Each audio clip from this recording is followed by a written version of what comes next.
ಎಲ್ಲರಿಗೂ ಕೂಡ ವಂದನೆಗಳನ್ನ ಹೇಳ್ತಾ ಈ ಒಂದು ಸಮಯವನ್ನ ದೇವರ ವಾಕ್ಯಕ್ಕಾಗಿ ನಾವು ಮೀಸಲಿಡೋಣ ಅಂತಕ್ಕಂಥ ಮಾತನ್ನು ಹೇಳ್ತಾ ಒಂದು ಚಿಕ್ಕ ಪ್ರಾರ್ಥನೆಯ ಮುಖಾಂತರವಾಗಿ ಇವತ್ತಿನ ವಾಕ್ಯದ ಭಾಗವನ್ನು ನಾವು ಪ್ರಾರಂಭಿಸೋಣ.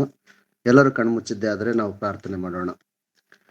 ಮಹೋನ್ನತನೇ, ಮಹಾಪರಿಶುದ್ಧ ಸ್ಥಾನದಲ್ಲಿ ವಾಸ ಮಾಡುವ ನಮ್ಮ ಪರಲೋಕದ ತಂದೆಯೇ, ನಿನ್ನ ನಾಮಕ್ಕೆ ಸ್ತೋತ್ರ. ದೇವ, ಈ ಬೆಳಗಿನ ಜಾವದಲ್ಲಿ ನಿನ್ನ ಮಕ್ಕಳಾಗಿರ್ತಕ್ಕಂಥ ನಾವುಗಳು ಒಂದಾಗಿ ಸೇರಿ ದೇವ, ನಿನ್ನ ವಾಕ್ಯವನ್ನು ತಿಳಿದುಕೊಳ್ಳಲು, ಪರಿಶೋಧಿಸಲು ನಾವೆಲ್ಲರೂ ಕೂಡ ಸಜ್ಜಾಗಿದ್ದೇವೆ ದೇವ. ನಮಗೆ ಆತ್ಮಿಕವಾಗಿರ್ತಕ್ಕಂಥ ಜ್ಞಾನವನ್ನು ಕೊಡು ದೇವ. ನಿನ್ನ ಮಹೋನ್ನತವಾದಂಥ ಜ್ಞಾನವನ್ನು ತಿಳ್ಕೊಳ್ಳುವ, ಅದನ್ನು ಅರ್ಥ ಮಾಡಿಕೊಳ್ಳುವ, ಆ ಪ್ರಕಾರ ನಡೆಯುವ ಶಕ್ತಿಯನ್ನು ನಮ್ಮೆಲ್ಲರಿಗೂ ಅನುಗ್ರಹಿಸಿ ಕೊಡುತ್ತದೆ ದೇವ. ಬೋಧಿಸ್ತಕ್ಕಂಥ ನನ್ನನ್ನು ಕೂಡ ನೀವು ಆಶೀರ್ವದಿಸಿ, ನನ್ನ ಬಾಯಿಂದ ಬರುವಂತಹ ಮಾತುಗಳು ಕೇವಲ ನನ್ನ ಮಾತುಗಳಾಗಿರದೆ ನಿನ್ನ ಸಂಕಲ್ಪವು ಯಾವ ರೀತಿ ಇದೆ ಎಂಬುದನ್ನು ತಿಳಿಸುವಂಥ ಶಕ್ತಿಯನ್ನು ನನ್ನ ಮಾತಿಗೆ ನೀವು ನೀಡಿ ದೇವ, ಅದನ್ನು ಕೇಳಿ ಅದನ್ನು ತಿಳಿದುಕೊಂಡು ಆ ವಾಕ್ಯದ ಪ್ರಕಾರ ಎಲ್ಲರೂ ಕೂಡ ನಡೆಯುವ ಹಾಗೆ ನಮ್ಮನ್ನು ಆಶೀರ್ವದಿಸಿರಿ. ನಮ್ಮ ಪ್ರಾರ್ಥನೆ ಕೇಳಿದ್ದೀರಿ, ನಿಮಗೆ ವಂದನೆಗಳು. ಯೇಸು ಹೆಸರಿನಲ್ಲಿ ಪ್ರಾರ್ಥನೆಯನ್ನು ನಿಮಗೆ ಸಮರ್ಪಿಸುತ್ತೇನೆ ತಂದೆ, ಆಮೇಲೆ. ಕರ್ತನದ ಪ್ರೀತಿಯುಳ್ಳ ಸಹೋದರ ಸಹೋದರಿಯರೇ, ಈ ದಿನ ನಾವು ಅಧ್ಯಯನ ಮಾಡ್ತಕ್ಕಂಥ ಭಾಗವು ಪ್ರತಿಯೊಬ್ಬ ಕ್ರೈಸ್ತನಿಗೂ ಕೂಡ, ಪ್ರತಿಯೊಬ್ಬ ವ್ಯಕ್ತಿಗೂ ಕೂಡ ಬಹಳ ಅಮೂಲ್ಯವಾಗಿರ್ತಕ್ಕಂಥ ಅಂಶ ಅನ್ನುವಂಥದ್ದನ್ನು ನಾನೊಂದು ಸಾರಿ ನಿಮಗೆ ಖಚಿತಪಡಿಸ್ತಾ ಇದ್ದೇನೆ ಪ್ರಿಯರೇ. ಯಾಕೆಂತಂದ್ರೆ ಬೈಬಲ್ ಅಂತಕ್ಕಂಥದ್ದು 66 ಗ್ರಂಥಗಳನ್ನ ಹೊಂದಿರತಕ್ಕಂಥದ್ದು. ಹಳೆಯ ಒಡಂಬಡಿಕೆಯ 39 ಅಧ್ಯಾಯಗಳು, ಹೊಸ ಒಡಂಬಡಿಕೆಯ 27 ಅಧ್ಯಾಯಗಳು ಒಟ್ಟು ಸೇರಿಸಿದಾಗ 66 ಗ್ರಂಥಗಳಾಗಿ ನಮಗೆ ಸಿಗುತ್ತೆ ಪ್ರಿಯರೇ. ಈ 66 ಗ್ರಂಥಗಳನ್ನು ನಾವು ಯಾವ ರೀತಿ ಓದಬೇಕು ಅನ್ನುವಂಥದ್ದೇ ಇವತ್ತಿನ ಒಂದು ಸಾರಾಂಶ ಪ್ರಿಯರೇ. ಅಂದ್ರೆ ಇದನ್ನ ಈ ರೀತಿ ಕೂಡ ನಾವು ಹೇಳ್ಬೋದು, ಬೈಬಲ್ ಅಂದರೆ ಏನು, ಅದನ್ನು ಯಾವ ರೀತಿ ಧ್ಯಾನಿಸಬೇಕು ಅಥವಾ ಅದನ್ನು ಯಾವ ರೀತಿ ಪರಿಶೋಧಿಸಬೇಕು ಅಂತಕ್ಕಂಥ ವಿಷಯವನ್ನು ನಾನು ಈ ದಿನ ನಿಮ್ಮ ಮುಂದೆ ಇಡ್ಲಿಕ್ಕೆ ಇಷ್ಟಪಡ್ತಾ ಇದ್ದೇನೆ ಪ್ರಿಯರೇ. ಮತ್ತೊಂದು ಸಾರಿ ನನ್ನ ಅಂಶವನ್ನು ನಿಮಗೆ ಕ್ಲುಪ್ತವಾಗಿ ಹೇಳ್ತಾ ಇದ್ದೇನೆ. ಬೈಬಲ್ ಎಂದರೇನು, ಅದನ್ನು ಯಾವ ರೀತಿ ಪರಿಶೋಧಿಸಬೇಕು ಅಥವಾ ಧ್ಯಾನಿಸಬೇಕು ಅನ್ನುವಂಥ ಅಂಶವನ್ನ ಈ ದಿನ ನಾನು ನಿಮ್ಗೆ ಹೇಳಲಿಕ್ಕೆ ಇಷ್ಟಪಡ್ತಾ ಇದ್ದೇನೆ ಪ್ರಿಯರೇ. ಇದು ಬಹಳಷ್ಟು ಚಿಕ್ಕದಾಗಿರ್ತಕ್ಕಂಥ ವಿಷಯವಾಗಿದ್ರೂ ಕೂಡ ಅನೇಕ ಕ್ರೈಸ್ತರಿಗೆ ಅಥವಾ ಅನೇಕ ವಿಶ್ವಾಸಿಗಳಿಗೆ ತಾವು ಯಾವ ರೀತಿ ಬೈಬಲ್ ಅಧ್ಯಯನವನ್ನ ಮಾಡಬೇಕು ಅಂತಕ್ಕಂಥದ್ದನ್ನ ಈ ಸಂದರ್ಭದಲ್ಲಿ ನಾನು ನಿಮ್ಗೆ ಹೇಳಲಿಕ್ಕೆ ಇಷ್ಟಪಡ್ತಾ ಇದ್ದೇನೆ ಪ್ರಿಯರೇ. ಒಂದ್ 2-3 ದಿನದ ಹಿಂದ್ಗಡೆ ರಾಯಚೂರಿನಲ್ಲಿರ್ತಕ್ಕಂಥ ಕೆಲವು ಸಹೋದರ ಸಹೋದರಿಯರು ನನ್ನನ್ನ ಕೇಳಿದರು, ಬ್ರದರ್, ನಾವು ಬೈಬಲ್ನ ಯಾವ ರೀತಿ ಓದಬೇಕು ಅಂತಕ್ಕಂಥ ವಿಷಯವನ್ನ ಹೇಳಿದಾಗ ನಾನು ಹೇಳಿದೆ, ಸೋಮವಾರ ದಿನ ಅದೇ ವಿಷಯವನ್ನ ನಾನು ತೆಗೆದುಕೊಳ್ತೇನೆ, ದಯವಿಟ್ಟು ನೀವು ಗೂಗಲ್ ಮೀಟಿಗೆ ನೀವು ಜಾಯಿನ್ ಆಗಿ ಅಂತಕ್ಕಂಥ ಮಾತನ್ನು ಹೇಳಿದೆ. ಕೇವಲ ಅವರಿಗೋಸ್ಕರ ಅಷ್ಟೇ ಹೇಳಿದ್ರೆ ಅದು ಅಷ್ಟು ಸಂಯೋಜಿತವಲ್ಲ.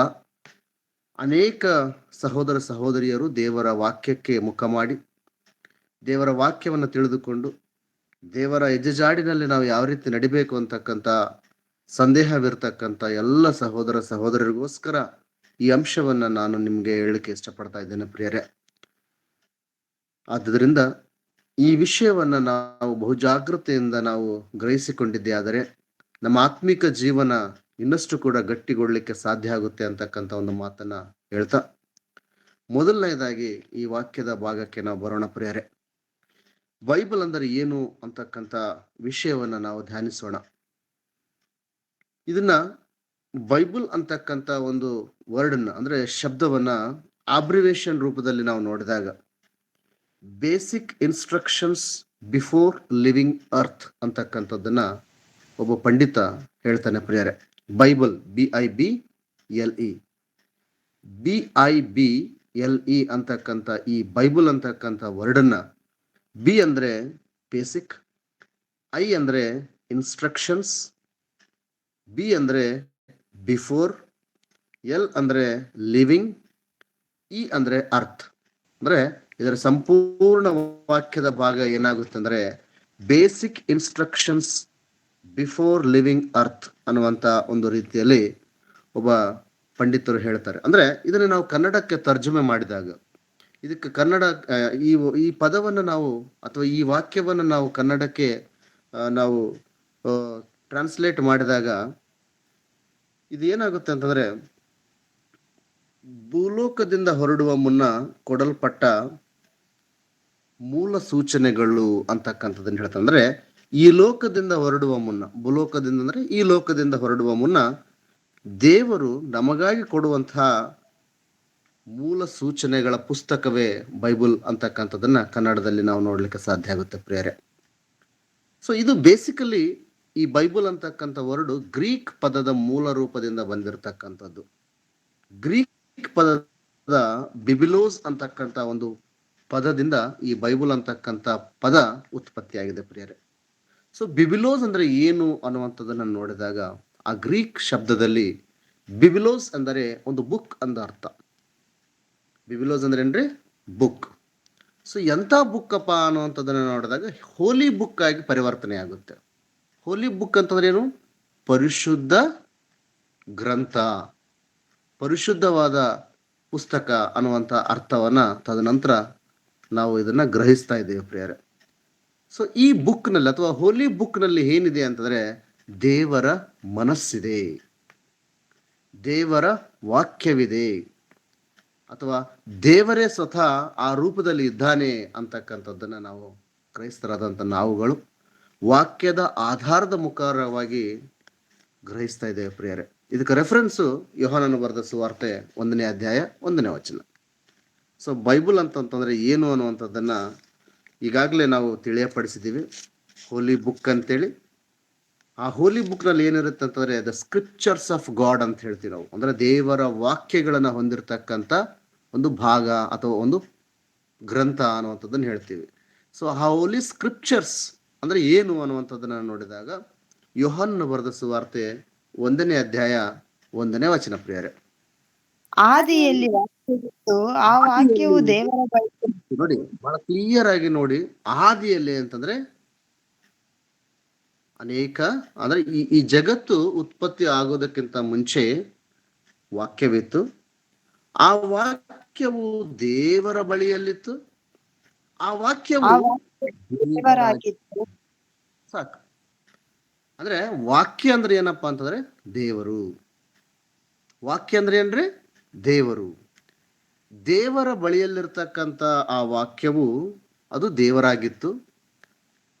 ಆ ದೇವರ ಒಂದು ಸಂಕಲ್ಪ ಏನಿದೆ, ದೇವರ ಮನಸ್ಸೇನಿದೆ, ದೇವರ ಪ್ರಣಾಳಿಕೆ ಏನಿದೆ, ದೇವರ ಉದ್ದೇಶಗಳೇನಿದೆ ಅಂತಕ್ಕಂಥ ಅಂಶಗಳನ್ನ ಹೊಂದಿರತಕ್ಕಂಥ ಸಂಪೂರ್ಣವಾದಂಥ ಗ್ರಂಥವೇ ಈ ಪರಿಶುದ್ಧವಾದ ಗ್ರಂಥ ಪ್ರಿಯರೇ. ಇದು ಬೈಬಲ್ಗೆ ಇರ್ತಕ್ಕಂಥ ಒಂದು ಸಿಂಪಲ್ ಮೀನಿಂಗ್ ಅಥವಾ ಡೆಫಿನೇಷನ್ ಅಂತ ಕೂಡ ಹೇಳ್ಬೋದು. ಬೈಬಲ್ ಅಂದ್ರೆ ದೇವರ ಮನಸ್ಸು ಅಥವಾ ದೇವರ ಜ್ಞಾನ, ದೇವರ ಆಲೋಚನೆಗಳು, ದೇವರ ಸಂಕಲ್ಪಗಳು ಅನ್ನುವಂಥದ್ದನ್ನು ನಾವು ಅರ್ಥ ಮಾಡ್ಕೊಳ್ಳಿಕ್ಕೆ ಸಾಧ್ಯ ಆಗುತ್ತೆ ಪ್ರಿಯರೇ. This is meaning of the Bible. ಪರಿಶುದ್ಧವಾದ ಗ್ರಂಥ ಅಂದರೆ ದೇವರ ಮನಸ್ಸು.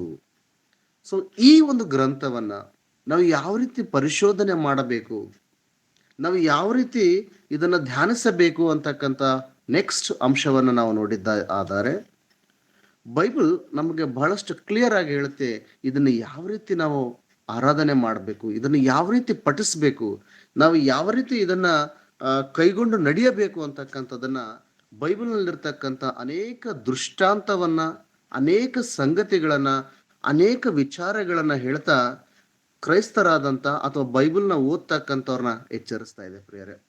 ಯಾಕಂತಂದ್ರೆ ಬೈಬಲ್ ಅನ್ನುವಂಥದ್ದು ದೇವರ ಮನಸ್ಸಾಗಿರೋದ್ರಿಂದ ದೇವರ ಮನಸ್ಸನ್ನ ನಾವು ಯಾವ ರೀತಿ ಅರ್ಥ ಮಾಡಿಕೊಳ್ಬೇಕು ಅಂತಕ್ಕಂಥದ್ದನ್ನ ಬಹಳ ಸ್ಪಷ್ಟವಾಗಿ ಬೈಬಲ್ನಲ್ಲಿ ನಮಗೆ ಬರೆಯಲ್ಪಟ್ಟಿದೆ ಪ್ರಿಯರೇ.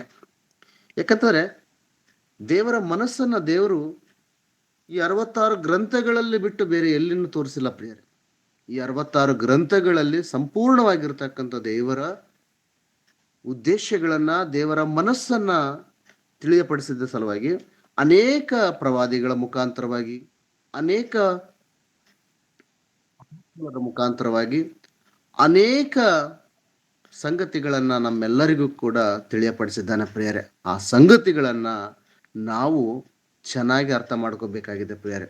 ಒಂದು ವೇಳೆ ನಾವು ಚೆನ್ನಾಗಿ ಅರ್ಥ ಮಾಡ್ಕೊಳ್ಳಿಲ್ಲ ಅಂದ್ರೆ ಯಾವ ರೀತಿ ಸಂಕಷ್ಟಗಳು ನಮ್ಮನ್ನ ಎದುರು ಮಾಡ್ತವೆ ಅಂತಕ್ಕಂಥದ್ದನ್ನ ಒಂದು ಉದಾಹರಣೆ ಮೂಲಕವಾಗಿ ನಿಮಗೆ ಆನಂತರ ತಿಳಿಯಲ್ಪಡಿಸ್ತೇನೆ ಪ್ರಿಯರೇ. ಸೊ ಈ ದೇವರ ಮನಸ್ಸು ಯಾವ ರೀತಿ ಇದೆ, ಅದನ್ನ ನಾವು ಯಾವ ರೀತಿ ಆ ಸಂಶೋಧನೆ ಮಾಡಬೇಕು ಅಂತಕ್ಕಂಥದನ್ನ ಯೆಶಾಯನು ಬರೆದಂತ ಯೆಶಾಯನ ಪ್ರವಾದನೆ ಗ್ರಂಥದಲ್ಲಿ ನಮಗೆ ಬಹಳಷ್ಟು ಕ್ಲಿಯರ್ ಆಗಿ ತಿಳಿಯಲ್ಪಡಿಸ್ತದೆ ಪ್ರಿಯರೇ. ಯೆಶಾಯನ ಪ್ರವಾದನೆ ಗ್ರಂಥ 28ನೇ ಅಧ್ಯಾಯ 13ನೇ ವಚನವನ್ನು ನಾವು ಒಂದು ಸಾಲು ನೋಡೋಣ ಪ್ರಿಯರೇ. 28ನೇ ಅಧ್ಯಾಯ 13ನೇ ವಚನವನ್ನ ನಾವು ಒಂದು ಸಾಲು ನೋಡೋಣ. ಇರಲು ಯೆಹೋವನ ಮಾತು ಆಜ್ಞೆಯ ಮೇಲೆ ಆಜ್ಞೆ, ಆಜ್ಞೆಯ ಮೇಲೆ ಆಜ್ಞೆ, ಸೂತ್ರದ ಮೇಲೆ ಸೂತ್ರ, ಸೂತ್ರದ ಮೇಲೆ ಸೂತ್ರ, ಇಲ್ಲಿ ಸ್ವಲ್ಪ ಅಲ್ಲಿ ಸ್ವಲ್ಪ ಎಂಬುದಾಗಿ ಇವರಿಗೆ ಪರಿಣಮಿಸುವುದು.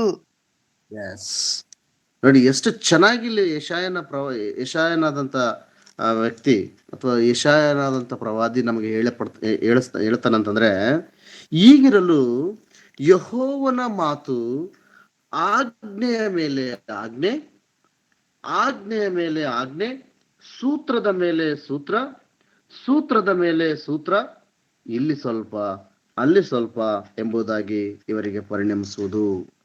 ಬೈಬಲ್ ಜ್ಞಾನವನ್ನ ದೇವರು ಒಂದೇ ಕಡೆ ಒಂದೇ ರೀತಿಯಾಗಿ ಹೇಳಿಲ್ಲ ಪ್ರಿಯರೇ. ಇಲ್ಲಿ ಸ್ವಲ್ಪ, ಈ ಗ್ರಂಥದಲ್ಲಿ ಸ್ವಲ್ಪ, ಆ ಗ್ರಂಥದಲ್ಲಿ ಸ್ವಲ್ಪ, ಈ ರೀತಿ ತನ್ನ ಮಹೋನ್ನತವಾದಂತ ಜ್ಞಾನವನ್ನ ದೇವರು ಈ ಗ್ರಂಥಗಳಲ್ಲೇ ವಿವರಿಸಲ್ಪಟ್ಟಿದ್ದಾನೆ ಪ್ರಿಯರೇ. ಇಲ್ಲಿ ಸ್ವಲ್ಪ ಅಲ್ಲಿ ಸ್ವಲ್ಪ, ಇಲ್ಲಿ ಸ್ವಲ್ಪ ಅಲ್ಲಿ ಸ್ವಲ್ಪ. ಯಾಕಂತಾರೆ ನಾವು ನೀವೆಲ್ಲರೂ ಕೂಡ ಅದನ್ನ ಪರಿಶೋಧಿಸಬೇಕಂತಕ್ಕಂಥ ಉದ್ದೇಶದಿಂದ ದೇವರು ತನ್ನ ಅಪಾರವಾದಂತ ಜ್ಞಾನವನ್ನ, ತನ್ನ ಅಪಾರವಾದಂತ ಸಂಕಲ್ಪವನ್ನ ಇದೇ ಪುಸ್ತಕಗಳಲ್ಲಿ, ಈ 66 ಗ್ರಂಥಗಳಲ್ಲಿ ಇಲ್ಲಿ ಸ್ವಲ್ಪ ಅಲ್ಲಿ ಸ್ವಲ್ಪ, ಇಲ್ಲಿ ಸ್ವಲ್ಪ ಅಲ್ಲಿ ಸ್ವಲ್ಪ ದೇವರ ಜ್ಞಾನವನ್ನ ತಿಳಿಯಪಡಿಸಿದ್ದಾನೆ ಪ್ರಿಯರೇ. ಈ ಜ್ಞಾನವನ್ನ ನಾವು ಯಾವ ರೀತಿ ಹುಡುಕ್ತೀವಿ, ನಾವು ಯಾವ ರೀತಿ ಕೈಗೊಂಡು ನಡಿತೀವಿ ಅಂತಕ್ಕಂಥದ್ದನ್ನ ನಾವು ನೋಡ್ಬೇಕಾಗಿದೆ ಪ್ರಿಯರೇ. ಆದ್ದರಿಂದ ನಾವು 66 ಗ್ರಂಥಗಳನ್ನ ಸರಿಯಾದಂತ ರೀತಿಯಲ್ಲಿ ನಾವು ಅರ್ಥ ಮಾಡಿಕೊಳ್ಬೇಕಾಗಿದೆ ಪ್ರಿಯರೇ.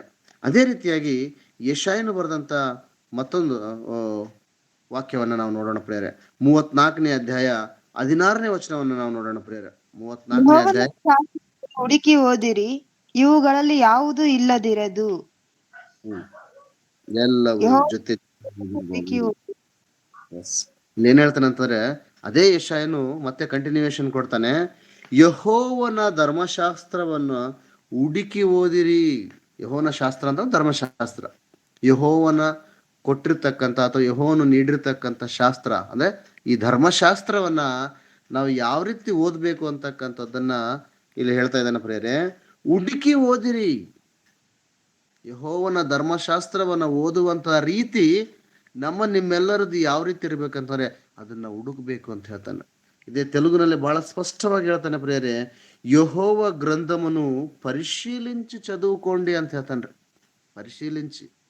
ಪರಿಶೀಲಿಸಬೇಕು. ಈ ಟ್ರಾನ್ಸ್ಲೇಷನ್ ಅಲ್ಲಿ ಬಹಳ ಬ್ಯೂಟಿಫುಲ್ ಆಗಿ ಕೆಲವೊಂದು ವರ್ಡ್ಸ್ಗಳು ಬೇರೆ ಲ್ಯಾಂಗ್ವೇಜ್ ಅಲ್ಲಿ ಸಿಗುತ್ತೆ ಪ್ರಿಯರೇ. ಅದು ತೆಲುಗು ಆಗಿರ್ಬೋದು, ಇಂಗ್ಲಿಷ್ ಆಗಿರ್ಬೋದು, ಕನ್ನಡ ಆಗಿರ್ಬೋದು. ನಮ್ಮ ಕನ್ನಡದಲ್ಲಿ ಕೂಡ ಕೆಲವೊಂದು ವರ್ಡ್ಸ್ಗಳು ತೆಲುಗುಕ್ಕಿಂತ ಚೆನ್ನಾಗಿರ್ತಕ್ಕಂಥ ಸಂಗತಿಗಳ ನಾವು ನೋಡ್ಲಿಕ್ಕೆ ಸಾಧ್ಯ ಆಗುತ್ತೆ. ಅಂದ್ರೆ ಇಲ್ಲಿ ಸಾರಾಂಶ ಒಂದೇ. ಕನ್ನಡದಲ್ಲಿರ್ತಕ್ಕಂಥ ಸಾರಾಂಶವು, ತೆಲುಗುನಲ್ಲಿರ್ತಕ್ಕಂಥ ಸಾರಾಂಶವು, ಇಂಗ್ಲಿಷ್ನಲ್ಲಿರ್ತಕ್ಕಂಥ ಸಾರಾಂಶವು ಕೂಡ ಒಂದೇ ಆಗಿರುತ್ತೆ. ಆದರೆ ಆ ಭಾವನೆಯನ್ನು ವ್ಯಕ್ತಪಡಿಸ್ತಕ್ಕಂಥ ಪದರೂಪ ಸ್ವಲ್ಪ ತೆಲುಗುನಲ್ಲಿ ಅಟ್ರಾಕ್ಷನ್ ಆಗಿ ಕಾಣಿಸ್ತಾ ಇದೆ ಪ್ರಿಯರೇ. ಯೆಹೋವ ನೋಡಿ ತೆಲುಗುನಲ್ಲಿ ಎಷ್ಟು ಚೆನ್ನಾಗಿ ಅನ್ಸುತ್ತೆ ಅಂತಂದ್ರೆ, యెహోవ గ్రంథమును పరిశీలించి చదువుకోండి. ಪರಿಶೀಲಿಂಚಾಲಿ ಅಂದ್ರೆ ಪರಿಶೋಧಿಸಬೇಕು, ಹುಡುಕಬೇಕು ಅಂತ ಹೇಳ್ತಾನೆ. ನಮ್ಮ ಕನ್ನಡದಲ್ಲಿ ಏನ್ ಹೇಳ್ತದೆ ಅಂತಂದ್ರೆ, ಯೆಹೋವನ ಶಾಸ್ತ್ರದಲ್ಲಿ ಹುಡುಕಿ ಓದಿರಿ. ಹುಡುಕ್ಬೇಕು, ಇಲ್ಲೇನಿದೆ ಅಲ್ಲೇನಿದೆ. ಯಾಕಂದ್ರೆ ದೇವರ ಜ್ಞಾನವು ಇಲ್ಲಿ ಸ್ವಲ್ಪ ಅಲ್ಲಿ ಸ್ವಲ್ಪ ಬರೆಯಲ್ಪಟ್ಟಿರೋದ್ರಿಂದ ನಾವು ಒಂದೇ ಕಡೆ ಸ್ಟಿಕ್ ಆನ್ ಆಗುವಂತ ಸಂಗತಿ ಬೇಕಾಗಿಲ್ಲ. ಯೆಹೋವನ ಗ್ರಂಥವನ್ನ ನಾವು ಓದಿ ಅರ್ಥ ಮಾಡ್ಕೋಬೇಕಂತಂದ್ರೆ ಇಲ್ಲಿ ಹುಡುಕ್ಬೇಕು, ಪರಿಶೋಧನೆ ಮಾಡಬೇಕು. ಅಂದ್ರೆ ಪರಿಶೋಧನೆ ಯಾವ ರೀತಿ ಇರ್ಬೇಕಂತಂದ್ರೆ, ನಾವು ಓದುವಂತ ಭಾಗವು ಎಲ್ಲಿದೆ, ಯಾವ ಭಾಗವನ್ನ ನಾವು ಓದ್ತಾ ಇದ್ದೀವಿ, ಇಲ್ಲಿ ಇರ್ತಕ್ಕಂಥ ಅಂಶವು ಇಸ್ರೇಲರಿಗಿನ ಕ್ರೈಸ್ತರಿಗಿನ, ಈ ಮಾತನ್ನು ಯಾರು ಹೇಳಿದ್ರು, ಯಾರಿಗೆ ಹೇಳಿದ್ರು, ಯಾವಾಗ ಹೇಳಿದ್ರು, ಯಾಕೆ ಹೇಳಿದ್ರು ಅಂತಕ್ಕಂಥ ಅಂಶವನ್ನ ನಾವು ಪರಿಶೀಲಿಸಬೇಕು ಪ್ರಿಯರೇ. ಇದೇ ಪರಿಶೀಲನೆ ಅಂದ್ರೆ ಏನ್ರೆ, ಎಕ್ಸ್ಟ್ರಾಕ್ಟ್. ಇಂಗ್ಲಿಷ್ ಗ್ರಾಮರ್ನಲ್ಲಿ ಹೇಳ್ತಾರೆ ನೋಡ್ರಿ, ಎಕ್ಸ್ಟ್ರಾಕ್ಟ್ ಅಂತ ಹೇಳಿದ್ರೆ. ಎಕ್ಸ್ಟ್ರಾಕ್ಟ್ ಅಂದ್ರೆ ಏನ್ರಿ? Who said it, whom he seed it, why he seed it. ಈ ತರ ಅಂದ್ರೆ ಭಾಗವನ್ನು ನಾವು ನೋಡಿದಾಗ ಈ ಮಾತನ್ನ ಯಾರು ಹೇಳಿದ್ರು ಸಂದರ್ಭ ಸಹಿತವಾಗಿ ನಾವು ಅರ್ಥ ಮಾಡ್ಕೋಬೇಕು, ಅದನ್ನ ಪರಿಶೀಲಿಸಬೇಕು ಪ್ರಿಯರೇ. ಯಾವ ರೀತಿ ಪರಿಶೋಧನೆ ಮಾಡ್ಬೇಕಂದ್ರೆ ಇದು ಯಾರಿಗೆ ಸಂಬಂಧಪಟ್ಟದ್ದು, ಈ ವಾಕ್ಯವನ್ನ ಹೇಳಿದ್ದೆ ಯಾರು, ಈ ವಾಕ್ಯವನ್ನ ಯಾರಿಗೆ ಹೇಳಿದ್ರು, ಈ ವಾಕ್ಯವನ್ನ ಹೇಳುವಂತ ಉದ್ದೇಶ ಏನಾಗಿತ್ತಲ್ಲಿ, ಆ ಕಾಲ ಸಮಯ ಯಾವುದು, ಇದು ಕ್ರೈಸ್ತರಿಗೆ ಸಂಬಂಧಪಟ್ಟಿದ್ದ, ಇಸ್ರೇಲರಿಗೆ ಸಂಬಂಧಪಟ್ಟಿದ್ದ, ಅಥವಾ ಶಿಷ್ಯರಿಗೆ ಸಂಬಂಧಪಟ್ಟಿದ್ದ, ಅಥವಾ ಈ ಭೂಮಿ ಮೇಲೆ ವಾಸಿಸ್ತಕ್ಕಂಥ ಪ್ರತಿಯೊಬ್ಬ ಸಹೋದರ ಸಹೋದರಿಗೆ ಸಂಬಂಧಪಟ್ಟಿದ್ದ ಅನ್ನುವಂಥದ್ದನ್ನ ಅರ್ಥ ಮಾಡ್ಕೋಬೇಕಾಗುತ್ತೆ ಪ್ರಿಯರೇ. ಇದು ಪರಿಶೀಲನೆ ಅಂದರೆ. ಇವತ್ತು ನಾವು ಕ್ರೈಸ್ತರು ದೇವರ ವಾಕ್ಯವನ್ನ ಎಷ್ಟರ ಮಟ್ಟಕ್ಕೆ ಪರಿಶೀಲಿಸ್ತೀವೋ ಅದು ನಿಮಗೆ ಬಿಡ್ತೀನಿ ಪ್ರಿಯರೇ. ಚರ್ಚಿಗೆ ಹೋಗ್ತೀವಿ, ಅಯ್ಯರ ಏನ್ ಹೇಳ್ತಾರೆ ಅಂತಾರೆ, ಅದನ್ನೇ ಫೈನಲ್ ಆಗಿ ನಾವು ನಂಬುವಂತ ವಿಶ್ವಾಸದಲ್ಲಿ ಅನೇಕ ಕ್ರೈಸ್ತರಿದ್ದಾರೆ ಪ್ರಿಯರೇ. ಇದು ವಾಸ್ತವ, ನಾನು ಹೇಳ್ತಕ್ಕಂಥದ್ದು. ನಾನು ಯಾವ ಕ್ರೈಸ್ತ ಸಹೋದರ ಸಹೋದರಿಯನ್ನ ನಾನು ಟೀಕಿಸ್ತಾ ಇಲ್ಲ ಪ್ರಿಯರೇ. ಇವತ್ತು ನಾವು ಅಂಧ ಭಕ್ತರಾಗಿ, ಅಂಧ ಭಕ್ತರಂದ್ರೆ ಕಣ್ಣು ಕಾಣದೇ ಇರುವಂತ ವ್ಯಕ್ತಿಗಳಾಗಿ ನಾವು ಇವತ್ತು ವಿಶ್ವಾಸಿಸ್ತಾ ಇದ್ದೀವಿ ಪ್ರಿಯರೇ. ನಾವು ಹೇಳಲಿಕ್ಕೆ ಇಷ್ಟಪಡ್ತೀವಿ, 20 ವರ್ಷದಿಂದ ನಾವು ಕ್ರೈಸ್ತರು, 30 ವರ್ಷದಿಂದ ನಾವು ಕ್ರೈಸ್ತರು, ನಮ್ಮ ತಾತನವರ ಕಾಲದಿಂದ ನಾವು ಕ್ರೈಸ್ತರು ಅಂತ ಹೇಳ್ಕೊಳ್ತಾ ಇವತ್ತು ಅಂಧ ಭಕ್ತರಾಗಿ ನಾವು ಇರ್ತಾ ಇದ್ದೀವಿ ಪ್ರಿಯರೇ. ದಯವಿಟ್ಟು ನನ್ನ ಸಹೋದರ ಸಹೋದರಿಯರೇ, ಇವತ್ತಿನ ವಾಕ್ಯವನ್ನ ನೀವು ಸರಿಯಾದಂತ ರೀತಿಯಲ್ಲಿ ಗಮನಿಸಿದ್ದೆ ಆದರೆ ನಮ್ಮ ಸ್ಥಿತಿಗತಿಗಳು, ನಮ್ಮ ಪರಿಶೋಧನಾತ್ಮಕ ಆಲೋಚನೆಗಳು, ನಮ್ಮ ಒಂದು ತಿಳುವಳಿಕೆಯ ಜ್ಞಾನ ಯಾವ ರೀತಿ ಇದೆ ಅಂತ ದಿನ ನೀವು ಅರ್ಥ ಮಾಡ್ಕೊಳ್ಳಿ ಪ್ರಿಯರೇ. ಯಾಕಂದ್ರೆ ದೇವರು ಕ್ಲಿಯರ್ ಇನ್ಸ್ಟ್ರಕ್ಷನ್ಸ್ ಕೊಡ್ತಾ ಇದ್ದಾನೆ. ದೇವರ ವಾಕ್ಯವನ್ನು ಅರ್ಥ ಮಾಡ್ಕೋಬೇಕಾದಂದ್ರೆ ನಿಮ್ಮಲ್ಲಿ ಪರಿಶೋಧನಾತ್ಮಕವಾದಂತ ಜ್ಞಾನ ಬಹಳ ಮುಖ್ಯವಾಗಿದೆ. ಒಂದು ವೇಳೆ ನೀವು ಪರಿಶೋಧನೆ ಮಾಡದೆ ಹೋದರೆ ನಮಗಾಗ್ತಕ್ಕಂಥ ತೊಂದರೆಗಳು, ನಮ್ಮ ಭಕ್ತಿ ಜೀವನಕ್ಕೆ ಆಗ್ತಕ್ಕಂಥ ಸಮಸ್ಯೆಗಳು ಯಾವ ರೀತಿ ಇದಾವೆ ಅಂತಕ್ಕಂಥದನ್ನ ಈ ದಿನ ವಾಕ್ಯದ ಮುಖಾಂತರವಾಗಿ ನಿಮ್ಮೆಲ್ಲರಿಗೂ ಎಚ್ಚರಿಸ್ತಾ ಇದ್ದೇನೆ ಪ್ರಿಯರೇ.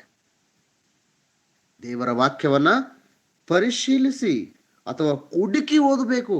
ನೀ ಹಂಗೆ ಓದಿದ್ದೆ ಆದ್ರೆ ಅದು ಸಮಂಜಸವಾಗಿರುವುದಿಲ್ಲ ಪ್ರಿಯರೇ.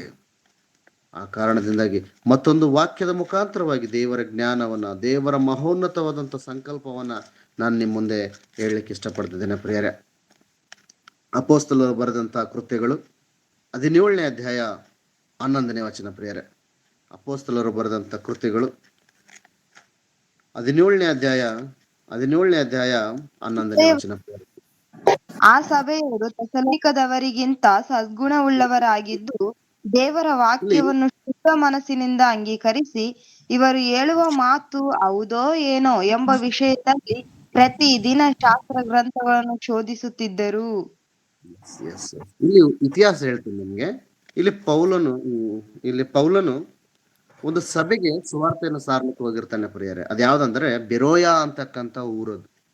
ಯಾವ್ದ್ರೇನು?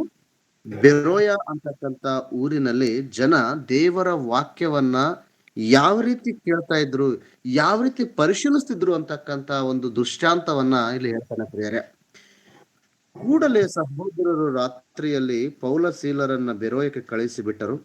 ಅವರು ಅಲ್ಲಿಗೆ ಸೇರಿ, ಯಾರು ಸೇರ್ತಾರೆ? ಪೌಲ ಸೇರ್ತಾನೆ. ಎಲ್ಲಿ ಸೇರ್ತಾನೆ? ಬೆರೋಯ ಅಂತಕ್ಕಂಥ ಒಂದು ಪಟ್ಟಣಕ್ಕೆ ಅಥವಾ ಊರಿಗೆ ಹೋಗಿದಾಗ ಯಹೂದ್ಯರ ಸಭಾ ಮಂದಿರದೊಳಕ್ಕೆ ಹೋದರು. ಆ ಸಭಾ ಮಂದಿರದಲ್ಲಿ ಅಲ್ಲಿ ಸೇರಿರ್ತಕ್ಕಂಥ ಸಭೆಯವರು ಅಂದ್ರೆ ವಿಶ್ವಾಸಿಗಳು ಯಾವ ರೀತಿ ಇರ್ತಾರಂತಂದ್ರೆ, ಆ ಸಭೆಯವರು ಥೆಸಲೋನಿಕದವರಿಗಿಂತ ಸದ್ಗುಣವುಳ್ಳವರಾಗಿದ್ದರು ಅಂತಕ್ಕಂಥದ್ದು ಹೇಳ್ತಾನೆ. ಅಂದ್ರೆ ಇಲ್ಲಿ ಕಂಪ್ಯಾರಿಟಿವ್ ಸ್ಟೇಟ್ಮೆಂಟ್. ಇವರಿಗಿಂತಲೂ ಅವ್ರು ಚೆನ್ನಾಗಿದ್ದಾರೆ. ಯಾರು? ಬೆರೋಯ ಸಭೆದವರು. ಆ ಬೆರೋಯ ಸಭೆದವರು ಯಾವ ರೀತಿ ಇದ್ದಾರೆ ಅಂತಂದ್ರೆ ಥೆಸಲೋನಿಕದವರಿಗಿಂತಲೂ ಕೂಡ ಸದ್ಗುಣವುಳ್ಳವರಾಗಿದ್ದರು. ದೇವರ ವಾಕ್ಯವನ್ನ ಶುದ್ಧ ಮನಸ್ಸಿನಿಂದ ಅಂಗೀಕರಿಸಿ. ನೋಡಿ, ಕ್ರೈಸ್ತರಾಗಿರ್ತಕ್ಕಂಥ ನಾವುಗಳು ದೇವರ ವಾಕ್ಯಕ್ಕೆ ನಾವು ಯಾವ ರೀತಿ ನಮ್ರತೆಯನ್ನು ಹೊಂದಿರಬೇಕು ಅನ್ನುವಂತ ವಾಕ್ಯವನ್ನ ಇಲ್ಲಿ ಹೇಳ್ತಾನೆ ಪ್ರಿಯರ ಪೌಲನು. ನಾವು ದೇವರ ವಾಕ್ಯವನ್ನ ಅಂಗೀಕರಿಸುವಂತ ಸಂದರ್ಭದಲ್ಲಿ ನಾವು ಯಾವ ರೀತಿ ಅಂಗೀಕರಿಸ್ಕೊಳ್ಬೇಕಂತಾರೆ? ಶುದ್ಧ ಮನಸ್ಸಿನಿಂದ. ನೋಡಿ, ದೇವರ ವಾಕ್ಯವನ್ನ ನಾವು ಯಾವ ರೀತಿ ಅಂಗೀಕರಿಸ್ಕೋಬೇಕಾರೆ ಶುದ್ಧ ಮನಸ್ಸಿನಿಂದ. ಬೆರೋಯ ಸಂಘದವರು ಯಾವ ರೀತಿ ಶುದ್ಧ ಮನಸ್ಸಿನಿಂದ ದೇವರ ವಾಕ್ಯವನ್ನು ಅಂಗೀಕರಿಸ್ಕೊಂಡ್ರೋ ಆ ರೀತಿಯಾಗಿರ್ತಕ್ಕಂಥ ಶುದ್ಧ ಮನಸ್ಸು ನನ್ನದು ನಿಮ್ಮದು ಆಗಿದೆನೋ ಒಂದು ಸಾರಿ ಆಲೋಚನೆ ಮಾಡಿ ಪ್ರಿಯರೇ. ದೇವರ ವಾಕ್ಯದ ಕಡೆಗೆ ನಾವು ಬಂದಂತ ಸಂದರ್ಭದಲ್ಲಿ ದೇವರ ವಾಕ್ಯವನ್ನ ಕೇಳುವಂತ ವಿಷಯದಲ್ಲಿ ನಾವು ಶುದ್ಧ ಮನಸ್ಸನ್ನು ಹೊಂದಿರುವಂತವರಾಗಿರಬೇಕು ಪ್ರಿಯರೇ. ಅದರ ಜೊತೆಗೆ ಕೇವಲ ಶುದ್ಧ ಮನಸ್ಸನ್ನು ಹೊಂದಿದ್ರೆ ಮಾತ್ರ ಸಾಕಾಗಲ್ಲ ಪ್ರಿಯರೇ. ದೇವರ ವಾಕ್ಯವನ್ನ ಶುದ್ಧ ಮನಸ್ಸಿನಿಂದ ಅಂಗೀಕರಿಸಿ ಇವರು ಹೇಳುವ ಮಾತು, ಯಾರು ಹೇಳುವಂತಹ ಮಾತು? ಆ ಪೌಲನು ಮತ್ತು ಪೌಲ ಶೀಲ ಹೇಳುವಂತಹ ಮಾತು ಯಾವ ರೀತಿ ಇದೆ, ಯಾವ ರೀತಿ ಇಲ್ಲ ಅನ್ನುವಂಥದ್ದನ್ನ ಅಲ್ಲಿ ಪರಿಶೋಧಿಸ್ತಿದ್ರು ಪ್ರಿಯರೇ. ಇವರು ಹೇಳುವ ಮಾತು ಹೌದು ಏನೋ ಎಂಬ ವಿಷಯದಲ್ಲಿ ಪ್ರತಿದಿನವೂ ಶಾಸ್ತ್ರ ಗ್ರಂಥಗಳನ್ನ ಶೋಧಿಸುತ್ತಿದ್ದರು. ಪೌಲನು ಹೇಳೇನಂತಂದ್ರೆ ಫೈನಲ್ ಅಲ್ಲ, ಶೀಲನು ಹೇಳೇನಂದ್ರೆ ಫೈನಲ್ ಅಲ್ಲ. ಅವ್ರು ಹೇಳುವಂತ ಮಾತು ಇದು ಹೌದಾ, ಇದು ಹಲ್ವೋ, ಅಥವಾ ಅವ್ರು ಹೇಳ್ತಕ್ಕಂಥದ್ದು ತಪ್ಪಿದೆನೋ ಕರೆಕ್ಟ್ ಇದೆನೋ ಅಂತಕ್ಕಂಥದ್ದನ್ನ ಶಾಸ್ತ್ರ ಗ್ರಂಥಗಳಲ್ಲಿ ಅಂದ್ರೆ ದೇವರ ಗ್ರಂಥಗಳನ್ನ ಪರಿಶೀಲಿಸ್ತಿದ್ರು ಪ್ರಿಯರೇ. ಬಹುಶಃ ಇವ್ರು ಬಂದೇನು ತಪ್ಪು ಹೇಳ್ತಾರೇನೋ, ನಾವೊಂದು ಸಾರಿ ಚೆಕ್ ಮಾಡೋಣ ಅನ್ನುವಂತ ಪರಿಶೀಲನಾತ್ಮಕವಾದಂತ ಜ್ಞಾನ ಈ ಬೆರೋಯ ಸಭೆದವರಿಗಿತ್ತು ಪ್ರಿಯರೇ. ಯಾಕಂದ್ರೆ ಯೆಶಾಯನ ಗ್ರಂಥದಲ್ಲಿ ಹೇಳುತ್ತೆ, ದೇವರ ವಾಕ್ಯವನ್ನ ಪರಿಶೀಲಿಸಿ ಹುಡುಕಿ ನಾವೇನ್ ಮಾಡ್ಬೇಕಾಗಿದೆ ಅಂತಂದ್ರೆ ಕಂಡುಕೊಳ್ಬೇಕಾಗಿದೆ ಪ್ರಿಯರೇ, ಅರ್ಥ ಮಾಡ್ಕೊಳ್ಬೇಕಾಗಿದೆ ಪ್ರಿಯರೇ. ಆ ವಾಕ್ಯವನ್ನ ನೆರವೇರಿಸ್ತಾ ಇದ್ದಾರೆ ಪ್ರಿಯರೇ. ಯಾರು ಹೇಳಿದ್ರು ಕೂಡ ನಮಗೆ ಸಂಬಂಧ ಇಲ್ಲ. ಪೌಲನಾಗ್ಲಿ, ಶೀಲನಾಗ್ಲಿ, ಪೇತ್ರನಾಗ್ಲಿ, ಮತ್ತಾಯನಾಗ್ಲಿ, ಲೂಕನಾಗ್ಲಿ ಹೇಳಿದ್ರು ಕೂಡ ಅದನ್ನ ಪರಿಶೀಲಿಸ್ತಕ್ಕಂಥ ಒಂದು ಜ್ಞಾನ ಆ ಬೆರೋಯ ಸಭೆದವರಿಗಿದೆ ಪ್ರಿಯರೇ. ಸದ್ಗುಣವಾದಂತ ಮನಸ್ಸನ್ನ ಹೊಂದು ಆ ವಾಕ್ಯವನ್ನ ಪರಿಶೀಲನೆ ಮಾಡ್ತಕ್ಕಂಥ ಸಭೆ ಈ ಬೆರೋಯ ಸಭೆ ಆಗಿತ್ತು ಪ್ರಿಯರೇ. ಆದ್ದರಿಂದ ಸಹೋದರ ಸಹೋದರಿಯರೇ, ನಾವು ಕೂಡ ವಾಕ್ಯವನ್ನ ಪರಿಶೀಲನಾತ್ಮಕವಾಗಿ ಓದ್ಕೊಳ್ಬೇಕು ಪ್ರಿಯರೇ. ಒಂದು ವೇಳೆ ನಾವು ಪರಿಶೀಲನಾತ್ಮಕವಾಗಿ ನಾವು ಮಾಡದೇ ಹೋದ್ರೆ ನಾವು ವಾಕ್ಯದಲ್ಲಿ ಜಾರುವಂತ ಸಂದರ್ಭಗಳು ಕೂಡ ಇರುತ್ತೆ ಪ್ರಿಯರೇ. ಮತ್ತೊಂದು ವಚನವನ್ನು ನಿಮ್ಗೆ ಹೇಳ್ತೇನೆ ಪ್ರಿಯರೇ. ಒಂದನೇ ಪೇತ್ರ 10ನೇ ಅಧ್ಯಾಯ ಮತ್ತು 11ನೇ ವಚನ ಪ್ರಿಯರೇ. First Peter first chapter 1:10-11. ದೇವರು ನಿಮಗೆ ತೋರಿಸಿರುವ ಕೃಪೆಯನ್ನು ಕುರಿತು ಮುಂತಿಳಿಸಿದ ಪ್ರವಾದಿಗಳು ಈ ರಕ್ಷಣೆಯ ವಿಷಯದಲ್ಲಿ ಸೂಕ್ಷ್ಮವಾಗಿ ವಿಚಾರಿಸಿ ಪರಿಶೋಧನೆ ಮಾಡಿದರು. ತಮ್ಮಲ್ಲಿದ್ದ ಕ್ರಿಸ್ತನ ಆತ್ಮನು ಕ್ರಿಸ್ತನಿಗೆ ಬರಬೇಕಾದ ಬಾಧೆಗಳನ್ನು, ಅವುಗಳ ತರುವಾಯ ಉಂಟಾಗುವ ಪ್ರಭಾವವನ್ನು ಮುಂದಾಗಿ ತಿಳಿಸಿದಾಗ ಆತನು ಯಾವ ಕಾಲವನ್ನು ಇಲ್ಲವೇ ಎಂಥ ಕಾಲವನ್ನು ಸೂಚಿಸುವನೆಂಬುದನ್ನು ಅವರು ಪರಿಶೋಧನೆ ಮಾಡಿದರು. ಸಾಕು ಪ್ರಿಯರೇ. ನೋಡಿ, ಇಲ್ಲಿ ಪೇತ್ರನು ಕೂಡ ಹೇಳ್ತಾನೆ ಪ್ರಿಯರೇ, ಕ್ರೈಸ್ತರಾದಂತ ಭಕ್ತರಿಗೆ ಭವಿಷ್ಯತ್ನಲ್ಲಿ ನಾವು ಯಾವ ರೀತಿ ಇರಬೇಕು, ನಾವು ಯಾವ ರೀತಿ ಪರಿಶೋಧನಾತ್ಮಕವಾದಂತ ಜ್ಞಾನವನ್ನು ಹೊಂದಿರಬೇಕು ಅಂತಕ್ಕಂಥದ್ದನ್ನ ಇಲ್ಲಿ ಪೇತ್ರನು ಕೂಡ ಹೇಳ್ತಾನೆ ಪ್ರಿಯರೇ. ದೇವರು ನಿಮಗೆ ತೋರಿಸಿರುವ ಕೃಪೆಯನ್ನು ಕುರಿತು ಮುಂತಿಳಿಸಿದ ಪ್ರವಾದಿಗಳ ಈ ರಕ್ಷಣೆಯ ವಿಷಯದಲ್ಲಿ ಸೂಕ್ಷ್ಮವಾಗಿ ವಿಚಾರಿಸಿ ಪರಿಶೋಧನೆ ಮಾಡಿದರು. ಇಲ್ಲಿ ಕೂಡ ಸೂಕ್ಷ್ಮತೆ ಅಂತಕ್ಕಂಥದ್ದು ನಮಗೆ ಬರುತ್ತೆ ಪ್ರಿಯರೇ. ಇಲ್ಲಿ ಕೂಡ ಸೂಕ್ಷ್ಮತೆ ಅಂತಕ್ಕಂಥದ್ದು ಬರುತ್ತೆ. ತಮ್ಮಲ್ಲಿದ್ದ ಕ್ರಿಸ್ತನ ಆತ್ಮನು ಕ್ರಿಸ್ತನಿಗೆ ಬರಬೇಕಾದ ಪ್ರಭಾವವನ್ನು ಮುಂದಾಗಿ ತಿಳಿಸಿದಾಗ ಆತನು ಯಾವ ಕಾಲವನ್ನು ಇಲ್ಲವೇ ಎಂಥ ಕಾಲವನ್ನು ಸೂಚಿಸುವನೆಂಬುದನ್ನು ಅವರು ಪರಿಶೋಧನೆ ಮಾಡಿದರು. ಪರಿಶೋಧನೆ ಮಾಡಬೇಕು ಪ್ರಿಯರೇ, ಪರಿಶೋಧನೆ ಮಾಡಬೇಕು. ಎಂಥ ಪರಿಶೋಧನೆ ಅಂತಂದ್ರೆ ಅದು ಇಲ್ಲವೋ ಅಥವಾ ಇದೇನೋ, ಇದು ಯಾವ ಕಾಲಕ್ಕೆ ಸಂಬಂಧಪಟ್ಟಿದ್ದು ಅನ್ನುವಂಥದ್ದನ್ನ ಪರಿಶೋಧನಾತ್ಮಕವಾಗಿ ನಾವು ತಿಳ್ಕೊಂಡಿದ್ದಾಗ ಮಾತ್ರ ನಮಗೆ ಸರಿಯಾದಂತ ದೇವರ ವಾಕ್ಯ ಅಥವಾ ಸರಿಯಾದಂತ ದೇವರ ಮನಸ್ಸು ನಮಗೆ ಅರ್ಥ ಆಗ್ಲಿಕ್ಕೆ ಬೇರೆ. ಮತ್ತೊಂದು ಆವರ್ತಿ ಈ 2ನೇ ಪೇತ್ರ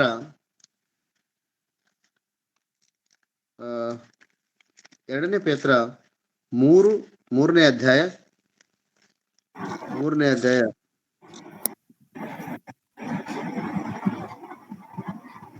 15-16 ವಚನವನ್ನು ಒಂದನೇ ಪೇತ್ರ ಪ್ರಿಯರೇ 3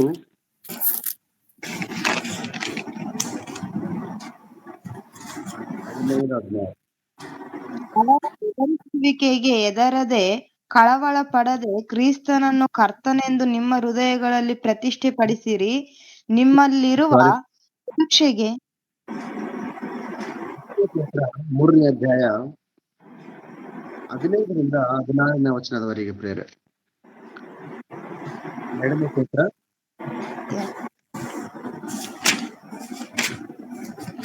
ನಮ್ಮ ಕರ್ತನ ದೀರ್ಘ ಶಾಂತಿಯು ನಮ್ಮ ರಕ್ಷಣಾರ್ಥವಾಗಿ ಅದೇ ಎಂದು ಎಣಿಸಿಕೊಳ್ಳಿರಿ.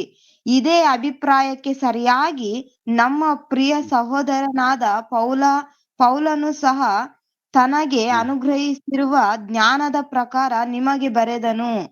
ಅವನು ತನ್ನ ಎಲ್ಲಾ ಪತ್ರಿಕೆಗಳಲ್ಲಿಯೂ ಈ ವಿಷಯಗಳನ್ನು ಕುರಿತು ಬರೆಯುವಾಗ ಹೀಗೆ ಬೋಧಿಸಿದ್ದಾನೆ. ಆ ಪತ್ರಿಕೆಗಳಲ್ಲಿರುವ ಕೆಲವು ಮಾತುಗಳು ತಿಳಿಯುವುದಕ್ಕೆ ಕಷ್ಟವಾಗಿವೆ. ವಿದ್ಯಾಹೀನರು, ಚಪಲಚಿತ್ತರು ಹೇಗೆ ನಮಗಿರುವ ಮಿಕ್ಕಾದ ಗ್ರಂಥಗಳಿಗೆ ತಪ್ಪಾದ ಅರ್ಥ ಮಾಡಿಕೊಂಡಿದ್ದಾರೋ ಹಾಗೆಯೇ ಇವುಗಳಿಗೂ ತಪ್ಪಾದ ಅರ್ಥ ಮಾಡಿಕೊಂಡು ತಮಗೆ ನಾಶನವನ್ನುಂಟು ಮಾಡಿಕೊಳ್ಳುತ್ತಾರೆ.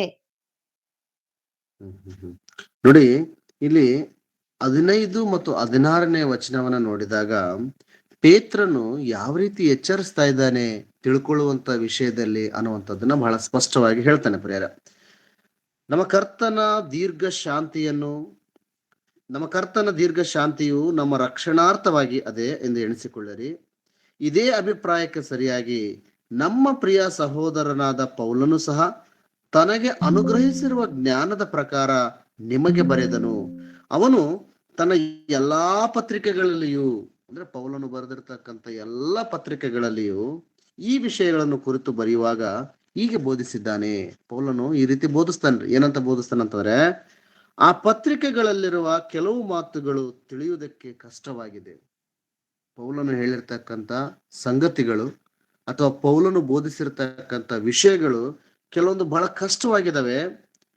ವಿದ್ಯಾಹೀನರು ಅಂತಂದ್ರೆ ಓದದೇ ಇರುವಂತಹವರು, ವಿದ್ಯೆ ಇಲ್ಲದಂತಹವರು, ಅನ್ಎಜುಕೇಟೆಡ್ ಪೀಪಲ್ ಅಂತ ಹೇಳ್ತೀವಲ್ಲ ನಾವು, ಅವರು ಓದ್ಲಿಕ್ಕೆ ಬಾರದಂತವರು, ವಿದ್ಯಾಹೀನರು, ಚಪಲ ಚಿತ್ತರು ಅಂತಂದ್ರೆ ಅದನ್ನ ಸರಿಯಾಗಿ ಅರ್ಥ ಮಾಡಿಕೊಳ್ಳದೆ ಹೋಗುವಂತವ್ರು, ಒಂದು ಓದಿ ಇನ್ನೊಂದು ಅರ್ಥ ಮಾಡ್ಕೊಳ್ಳುವಂತವ್ರು, ಕಾನ್ಸ್ಟೆಂಟ್ ಆಗಿ ಇರ್ಲಾರ್ದಂತವ್ರು, ಮೇಲೆ ಓದಿ ಮೇಲೆ ಅರ್ಥ ಮಾಡ್ಕೊಂಡು ಮೇಲೆ ಮಾತಾಡೋಂಥವ್ರು.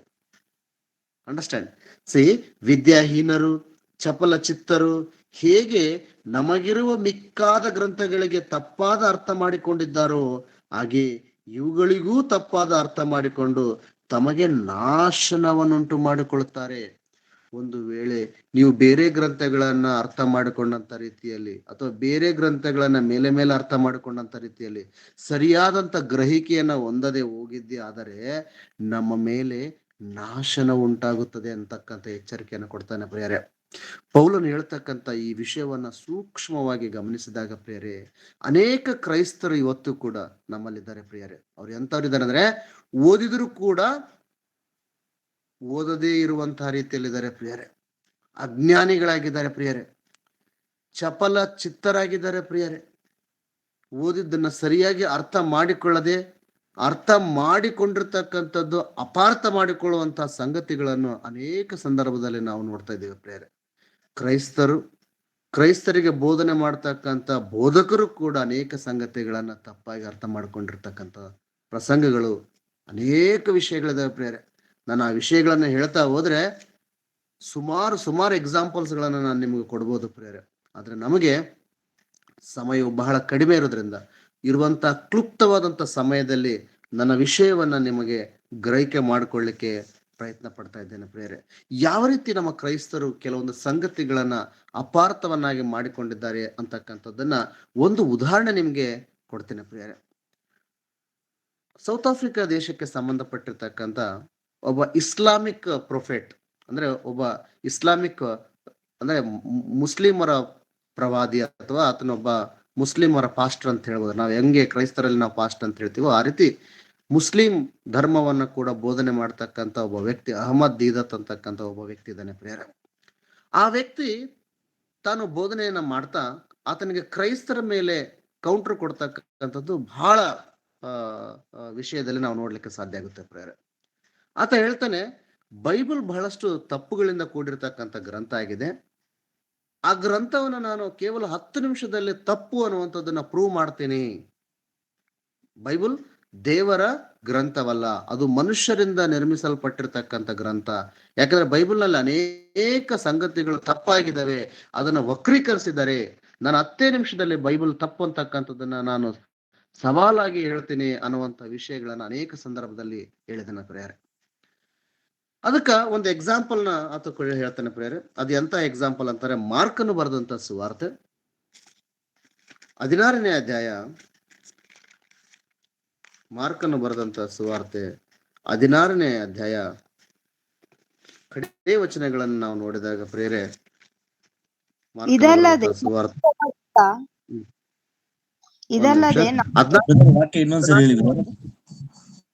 14ನೇ ವಚನದಿಂದ ನಾವು ನೋಡಿದಾಗ ಇಲ್ಲಿ ಅಹಮದ್ ದೀದತ್ತನು ಕ್ರೈಸ್ತರಿಗೆ ಯಾವ ರೀತಿ ವಿಷಯಗಳನ್ನ ಹೇಳ್ತಾ ಇದ್ದಾನೆ ಅಂತಕ್ಕಂಥದನ್ನ ಇಲ್ಲಿ ಹೇಳ್ತಾನೆ ಪ್ರಿಯರೇ. ಅಂದ್ರೆ ಆತನ ಕೊಡ್ತಕ್ಕಂಥ ಚಾಲೆಂಜ್ ಅಂತದ್ದು ಅನ್ನುವಂಥದ್ದು. ಇವತ್ತು ಅನೇಕ ಕ್ರೈಸ್ತರಿಗೆ ಈ ವಾಕ್ಯ, ಈ ಭಾಗವನ್ನು ನಾನು ನಿಮಗೆ ಅರ್ಥ ಮಾಡಿಸ್ಲಿಕ್ಕೆ ಬಹಳಷ್ಟು ಪ್ರಾಮಾಣಿಕ ಪ್ರಯತ್ನ ಪಡ್ತಾ ಇದ್ದೇನೆ ಪ್ರಿಯರೇ. ಯಾಕಂದ್ರೆ ನಾವು ಎಲ್ಲವನ್ನೂ ಕೂಡ ಒಂದೇ ಕಣ್ಣಿನಿಂದ ನೋಡಿ ನಾವು ಅದೇ ಕರೆಕ್ಟ್ ಅನ್ನುವಂಥ ರೀತಿಯಲ್ಲಿ ಆಲೋಚನೆ ಮಾಡ್ತಕ್ಕಂಥವರಿಗೆ ಈ ವಾಕ್ಯವನ್ನು ಹೇಳ್ತೇನೆ ಪ್ರಿಯರೇ. ಇಂಥ ವಿಷಯಗಳನ್ನೇ ಬೇರೆ ಧರ್ಮದವರು ನಮ್ಮನ್ನು ಯಾವ ರೀತಿ ಹೀಯಾಳಿಸ್ತಾ ಇದ್ದಾರೆ, ಬೈಬಲ್ನ ಮೇಲೆ ಯಾವ ರೀತಿ ಕೌಂಟರ್ಗಳನ್ನ ಕೊಡ್ತಾ ಇದ್ದಾರೆ ಅಂತಕ್ಕಂಥದ್ದನ್ನ ಈ ವಾಕ್ಯದ ಒಂದು ಉದಾಹರಣೆಯನ್ನ ನಿಮ್ಗೆ ಕೊಡ್ಲಿಕ್ಕೆ ಇಷ್ಟಪಡ್ತೇನೆ ಪ್ರಿಯರೇ. ತರುವಾಯ 14ನೇ ವಚನದಿಂದ ನೋಡೋಣ ಪ್ರಿಯ. ತರುವಾಯ 11 ಮಂದಿ ಶಿಷ್ಯರು ಊಟಕ್ಕೆ ಕೂತಿದ್ದಾಗ ಆತನು ಅವರಿಗೆ ಎಣಿಸಿಕೊಂಡನು. ತಾನು ಜೀವಿತನಾಗಿ ಎದ್ದು ಬಂದ ಮೇಲೆ ತನ್ನನ್ನು ಕಂಡವರು ಮಾತನ್ನು ಅವರ ನಂಬಲಿಲ್ಲವಾದ ಕಾರಣ ಆತನನ್ನು ಅವರ ಅಪನಂಬಿಕೆಗೂ ಅವರ ಮನಸ್ಸಿನ ಕಾಠಿಣ್ಯಕ್ಕೂ ಅವರನ್ನು ಗದರಿಸಿದನು. ಆಮೇಲೆ ಅವರಿಗೆ, ನೀವು ಲೋಕದ ಎಲ್ಲಾ ಕಡೆಗೆ ಹೋಗಿ ಜಗತ್ತಿಗೆಲ್ಲ ಸುವಾರ್ತೆಯನ್ನು ಸಾರಿರಿ. ನಂಬಿ ದೀಕ್ಷೆ ಸ್ನಾನ ಮಾಡಿಸಿಕೊಳ್ಳುವವನು ರಕ್ಷಣೆ ಹೊಂದುವನು, ನಂಬದೆ ಹೋಗುವವನು ದಂಡನೆಗೆ ಗುರಿಯಾಗುವನು. 18ನೇ ವಚನದವರೆಗೆ. ಸೊ ಇದಲ್ಲದೆ ನಂಬುವವರಿಂದ ಈ ಸೂಚಕ ಕಾರ್ಯಗಳು ಉಂಟಾಗುವವು. ನನ್ನ ಹೆಸರನ್ನು ಹೇಳಿ ದೆವ್ವಗಳನ್ನು ಬಿಡಿಸುವರು, ಹೊಸ ಭಾಷೆಗಳಿಂದ ಮಾತಾಡುವರು, ಹಾವುಗಳನ್ನು ಎತ್ತುವರು, ವಿಷ ಪದಾರ್ಥವನ್ನೇನಾದರೂ ಕುಡಿದರೂ ಅವರಿಗೆ ಯಾವ ಕೇಡು ಆಗುವುದಿಲ್ಲ. ಅವರು ರೋಗಿಗಳ ಮೇಲೆ ಕೈ ಇಟ್ಟರೆ ಅವರಿಗೆ ಗುಣವಾಗುವುದು ಎಂದು ಹೇಳಿದನು. ಇಲ್ಲಿ ಯೇಸು ಕ್ರಿಸ್ತನು ತಾನು ಶಿಲುಬೆಗೆ ಹಾಕಲ್ಪಟ್ಟು ಸಮಾಧಿ ಮಾಡಲ್ಪಟ್ಟು ತಿರುಗಿ ತಾನು ಸಜೀವನಾಗಿ ಎದ್ದಂತ ಸಂದರ್ಭದಲ್ಲಿ, ಪರಲೋಕಕ್ಕೆ ಹೋಗುವ ಸಂದರ್ಭದಲ್ಲಿ ತನ್ನ ಶಿಷ್ಯರನ್ನ ಕರೆದುಕೊಂಡು ಯೇಸು ಕ್ರಿಸ್ತನು ಮಾತಾಡ್ತಕ್ಕಂಥ ಮಾತುಗಳು ಪ್ರಿಯರೇ. ತರುವಾಯ ಇಲ್ಲಿ ನೋಡಿ ಎಷ್ಟು ಚೆನ್ನಾಗಿ ಹೇಳ್ತಾನೆ ನೋಡ್ರಿ. ತರುವಾಯ 11 ಮಂದಿ ಶಿಷ್ಯರು ಊಟಕ್ಕೆ ಕೂತಿದ್ದಾಗ ಆತನು ಅವರಿಗೆ ಕಾಣಿಸಿಕೊಂಡನು. ತಾನು ಜೀವಿತನಾಗಿ ಎದ್ದು ಬಂದ ಮೇಲೆ ತನ್ನನ್ನು ಕಂಡವರ ಮಾತನ್ನು ಅವರ ನಂಬಲಿಲ್ಲವಾದ ಕಾರಣ ಆತನು ಅವರ ಅಪನಂಬಿಕೆಗೂ ಅವರ ಮನಸ್ಸಿನ ಕಾಠಿಣ್ಯಕ್ಕೂ ಅವರನ್ನು ಗದರಿಸಿದನು. ಆಮೇಲೆ ಅವರಿಗೆ, ನೀವು ಲೋಕದ ಎಲ್ಲಾ ಕಡೆಗೆ ಹೋಗಿ ಜಗತ್ತಿಗೆಲ್ಲ ಸುವಾರ್ತೆಯನ್ನು ಸಾರಿರಿ. ನಂಬಿ ದೀಕ್ಷಾಸ್ನಾನ ಮಾಡಿಸಿಕೊಳ್ಳುವವನು ರಕ್ಷಣೆ ಹೊಂದುವನು, ನಂಬದೆ ಹೋಗುವವನು ದಂಡನೆಗೆ ಗುರಿಯಾಗುವನು. ಇದಲ್ಲದೆ ನಂಬುವವರಿಂದ ಈ ಸೂಚಕ ಕಾರ್ಯಗಳು ಉಂಟಾಗುವವು. ನನ್ನ ಹೆಸರನ್ನು ಹೇಳಿ ದೆವ್ವಗಳನ್ನು ಬಿಡಿಸುವರು, ಹೊಸ ಭಾಷೆಗಳಿಂದ ಮಾತನಾಡುವರು, ಹಾವುಗಳನ್ನು ಎತ್ತುವರು, ವಿಷ ಪದಾರ್ಥವನ್ನು ಏನಾದರೂ ಕುಡಿದರೂ ಅವರಿಗೆ ಯಾವ ಕೇಡು ಆಗುವುದಿಲ್ಲ. ಅವರು ರೋಗಿಗಳ ಮೇಲೆ ಕೈ ಇಟ್ಟರೆ ಅವರಿಗೆ ಗುಣವಾಗುವುದು ಎಂದು ಹೇಳಿದನು. ಅಂದ್ರೆ ಇಲ್ಲಿ ಸಂದರ್ಭ ಏನಿದೆ ಅಂತಂದ್ರೆ, ಯೇಸು ಕ್ರಿಸ್ತನು ತಾನು ತನ್ನ ಶಿಷ್ಯರೊಂದಿಗೆ ಮಾತಾಡ್ತಕ್ಕಂಥ ಒಂದು ಸನ್ನಿವೇಶ ಪ್ರಿಯರು. ಇವತ್ತು ಕ್ರೈಸ್ತರಾಗಿರ್ತಕ್ಕಂಥ ಕೆಲವು ಬೋಧಕರು ಏನ್ ಹೇಳ್ತಿದ್ದಾರೆ ಅಂದ್ರೆ, ಇದೇ ಮಾತುಗಳನ್ನ ಡಬ್ಬಿಂಗ್ ಆಗಿ ಹೊಡಿತಾರೆ ಪ್ರಿಯರ. ಸೇಮ್ ಜೆರಾಕ್ಸ್ ಕಾಪಿ ಹೊಡಿತಾರೆ. ಏನು, ದೈವ ಸೇವಕನು, ಅಭಿಷೇಕಿಸಲ್ಪಟ್ಟಂತಹ ಭಕ್ತನು, ಇವರು ಪ್ರಾರ್ಥನೆ ಮಾಡಿದ್ರೆ ಅನೇಕ ಸೂಚಕ ಕಾರ್ಯಗಳು ಉಂಟಾಗ್ತವೆ, ಈತನು ರೋಗಿಗಳ ಮೇಲೆ ಕೈ ಇಟ್ಟರೆ ಗುಣವಾಗುತ್ತೆ ಅಂತ ಶಕ್ತಿ ಐನವರ ಕೈಗಿದೆ ಅಂತ ಸೂಚಕ ಕಾರ್ಯಗಳು ಐನವರಿಂದ ಆಗ್ತದೆ. ಅಯ್ಯ ಹೊಸ ಭಾಷೆಯಲ್ಲಿ ಮಾತಾಡ್ತಾನೆ, ಅನ್ನುವಂತ ಅನೇಕ ಭಕ್ತರನ್ನ ನಾವು ನೋಡಿದೀವಿ ಪ್ರಿಯರೇ. ಇಂಥ ಭಕ್ತರನ್ನೇ ಟ್ಯಾಕ್ ಮಾಡ್ತಕ್ಕಂಥ ಅಥವಾ ಇಂಥ ಭಕ್ತರನ್ನೇ ಈ ಅಹಮದ್ ದೀದತ್ನು ಟೀಕಿಸ್ತಕ್ಕಂಥ ಕೆಲಸವನ್ನ ಮಾಡ್ತಾನೆ ಪ್ರಿಯರೇ. ಹೌದಪ್ಪ, ನೀವು ಕ್ರೈಸ್ತರು, ನೀವು ಘನ ಬೋಧಕರು, ನೀವು ದೊಡ್ಡ ವಿಶ್ವಾಸಿಗಳಲ್ವಾ, ನಿಮ್ಮಲ್ಲಿ ಯಾರಿಗೆ ಬೈಬಲ್ ಮೇಲೆ ಸಂಪೂರ್ಣವಾದ ನಂಬಿಕೆ ಇದೆ ಅವರಿಗೆ ನಾನು ಒಂದು ಪ್ರಶ್ನೆಯನ್ನ ಹಾಕ್ತೀನಿ ಅಂತ ಹೇಳ್ತಾನೆ ಪ್ರಿಯರೇ. ಇದೇ ಮಾರ್ಕನು ಬರೆದಂತ ಸುವಾರ್ತೆ 16ನೇ ಅಧ್ಯಾಯ 18ನೇ ವಚನವನ್ನ ಇಟ್ಕೊಳ್ತಾನೆ ಪ್ರಿಯರೇ. ಅಹಮದ್ ದೀದತ್ ಏನಂತ ಹೇಳಿ 18ನೇ ವಚನ ಏನ್ ಹೇಳುತ್ತೆ ನೋಡ್ರಿ. 17ನೇ ವಚನ ಏನ್ ಹೇಳುತ್ತೆ ನೋಡಿ. 17ರಿಂದ, ನಂಬೋರಿಂದ ಈ ಸೂಚಕ ಕಾರ್ಯಗಳು ಉಂಟಾಗುವವು. ನನ್ನನ್ನು ಯಾರು ನಂಬ್ತೀರೋ ಅವರಿಂದ ಈ ಸೂಚಕ ಕಾರ್ಯಗಳಾಗ್ತಾವ ಅಂತ ಹೇಳಿ ನಿಮ್ ದೇವರು ಹೇಳಿದಾರಲ್ಲ. ಇದ್ರಲ್ಲಿ ಯಾವ್ಯಾವ್ದು ನೋಡಿ. ನನ್ನ ಹೆಸರನ್ನು ಹೇಳಿ ದೆವ್ವಗಳನ್ನು ಬಿಡಿಸುವವರು. ಬಿಡಿಸ್ತೀರಾ? ಬಿಡಿಸ್ತೀವಿ ಅಂತ ಹೇಳ್ತಾರ ಅವ್ರು. Yes, we have the power to our prayer ಅಂತ ಹೇಳಿ ದೆವ್ವಗಳನ್ನು ನಾವು ಬಿಡಿಸಿದೀವಿ ಅಂತ ಹೇಳಿ ಒಪ್ಕೊಳ್ಳುವಂತ ಸೇವಕರು ಅಥವಾ ಬೋಧಕರು ನಮ್ಮ ಸಮಾಜದಲ್ಲಿ ಇದ್ದಾರೆ ಪ್ರಿಯರೇ. ದೆವ್ವಗಳನ್ನ ಬಿಡಿಸ್ತಕ್ಕಂಥವ್ರು. Okay, done. ನನ್ನ ಹೆಸರನ್ನು ಹೇಳಿ ದೆವ್ವಗಳನ್ನು ಬಿಡಿಸೋರು, ಹೊಸ ಭಾಷೆಗಳಿಂದ ಮಾತನಾಡುವವರು. ಎಸ್, ಹೊಸ ಭಾಷೆಗಳೇನಪ್ಪ ಅಂತಂದ್ರೆ ನಾವು ಮಾತಾಡ್ತೀವಿ, ನಾವು ಬರುತ್ತೆ, ನಾವು ವಾಕ್ಯವನ್ನ ನಾವು ಪ್ರೇಯರ್ ಮಾಡಿದಾಗ ನಮ್ಮ ಪವಿತ್ರಾತ್ಮನ ಮುಖಾಂತರವಾಗಿ ನಮಗೆ ಸಿಗುತ್ತೆ ಆ ಭಾಷೆ ಅಂತಕ್ಕಂಥದನ್ನು ಹೇಳುವಂತ ಬೋಧಕರಿದ್ದಾರೆ ಪ್ರೇಯರ್. ಹಾವುಗಳನ್ನು ಹೆತ್ತುವರು. ಇವತ್ತು ಆಲ್ಮೋಸ್ಟ್ ಹಾವುಗಳಂತ ಎಲ್ಲಾ ಹಾವುಗಳು ವಿಷ ಸರ್ಪಗಳೆಲ್ಲ ಪ್ರೇಯರ್. ಕೇವಲ ಭಾರತದಲ್ಲಿ 4 ವಿಷ ಜಾತಿ ಸರ್ಪಗಳಿದಾವ್ರೆ ಪ್ರೇಯರ್. ವೆನನಮಸ್ ಅಂಡ್ ನಾನ್ ವೆನನಮಸ್ ಅಂತ ಹೇಳ್ತಾರೆ. ವೆನನಮಸ್ ಸ್ನೇಕ್ಸ್ ಅಂತಂದ್ರೆ ನಮ್ಗೆ ಕಚ್ಚಿದ್ರು ಏನಾಗಲ್ಲ ಪ್ರಿಯರ್. ಅವು ಫಾರ್ ಎಕ್ಸಾಂಪಲ್, ಗಿಡದ ಮೇಲೆ ಇರ್ತಕ್ಕಂಥ ಹಸಿರಾವು ಅದು ಕಚ್ಚಿದ್ರು ಏನಾಗಲ್ಲ, ನೀರಿನಲ್ಲಿರ್ತಕ್ಕಂಥ ಹಾವು ಏನಾಗಲ್ಲ. ಕೇವಲ ಭಾರತದಲ್ಲಿ 4 ಜಾತಿಯ ಹಾವುಗಳು ಮಾತ್ರ ಕಚ್ಚಿದ್ರೆ ಮನುಷ್ಯ ಸಾಯ್ತಾನೆ ಪ್ರಿಯರೇ. ಅದರಲ್ಲಿ ಕಿಂಗ್ ಕೋಬ್ರಾ, ಅದು ಬಹಳಷ್ಟು ವಿಷ ಸರ್ಪ ಪ್ರಿಯರೇ. ಅದು ಹಾವುಗಳನ್ನ ಎತ್ತುತ್ತಾರೆ, ತೋರಿಸ್ತಾರೆ.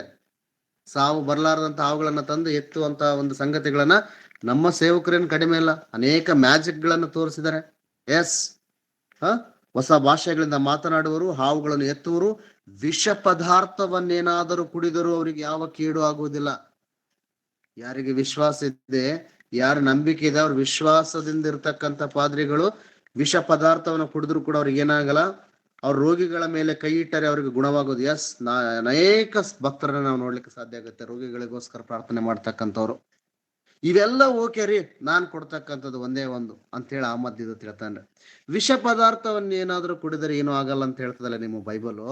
ಬರ್ರಿ, ನಾನು ವಿಷ ಕೊಡ್ತೀನಿ, ಎಷ್ಟು ಜನ ಕುಡಿತೀರಿ ಕುಡೀರಿ ಅಂತ ಹೇಳಿದಾಗ ಯಾವ ಸೇವಕನು ಮುಂದೋಗಲ್ಲ ಪ್ರಿಯರೇ.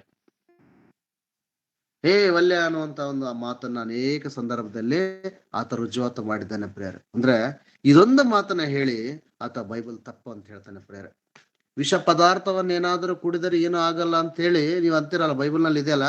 ಬರ್ರಿ ಮತ್ತೆ ವಿಷ ಕೊಡ್ತೀನಿ ನಾನು, ಅದನ್ನ ಕುಡೀರಿ, ನಿಮ್ಗೆ ಏನಾಗಲ್ಲ ಅಂತಂದ್ರೆ ಅದನ್ನ ನಂಬ್ತೀನಿ ಅನ್ನುವಂತ ಒಂದು ಕೌಂಟರ್ನ ಅನೇಕ ಸಂದರ್ಭದಲ್ಲಿ ಆತ ಕೊಟ್ಟು, ಯಾವಾಗ ಈ ವಿಷ ಪದಾರ್ಥವನ್ನ ಕುಡಿಯದೆ ಹೋದಂತ ಸಂದರ್ಭದಲ್ಲಿ ಆತ ಹೇಳ್ತಿದ್ದಂತೆ ಬೈಬಲ್ ತಪ್ಪಿದೆ, ಇದು ಊಹೆಗಳ ಮುಖಾಂತರವಾಗಿ ಬರೆಯಲ್ಪಟ್ಟ ಗ್ರಂಥವಾಗಿದೆ, ಇದು ದೇವರ ಸಂಕಲ್ಪದಿಂದ ನಿರ್ಮಿತಗೊಂಡಿರ್ತಕ್ಕಂಥ ಪುಸ್ತಕ ಅಲ್ಲ, ಸೊ ಬೈಬಲ್ ಇಸ್ ರಾಂಗ್ ಅಂತಕ್ಕಂಥ ಒಂದು ಸಂಗತಿಯನ್ನ ಅನೇಕ ಜನರ ಮಧ್ಯದಲ್ಲಿ ಬೈಬಲ್ ಕುರಿತು ಅವಹೇಳನ ಮಾಡಿರ್ತಕ್ಕಂಥ ಉದಾಹರಣೆಗಳು ನಮ್ಗೆ ಕಾಣಿಸುತ್ತೆ ಪ್ರಿಯರೇ.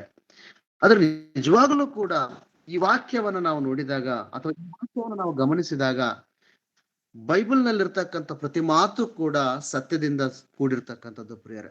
ಇದ್ಯಾವುದು ಕೂಡ ಮನುಷ್ಯನ ಸಂಕಲ್ಪದಿಂದ ಅಥವಾ ಮನುಷ್ಯನ ಆಲೋಚನೆಯಿಂದ ಬಂದಿರತಕ್ಕಂಥದ್ದಲ್ಲ ಪ್ರಿಯರೇ.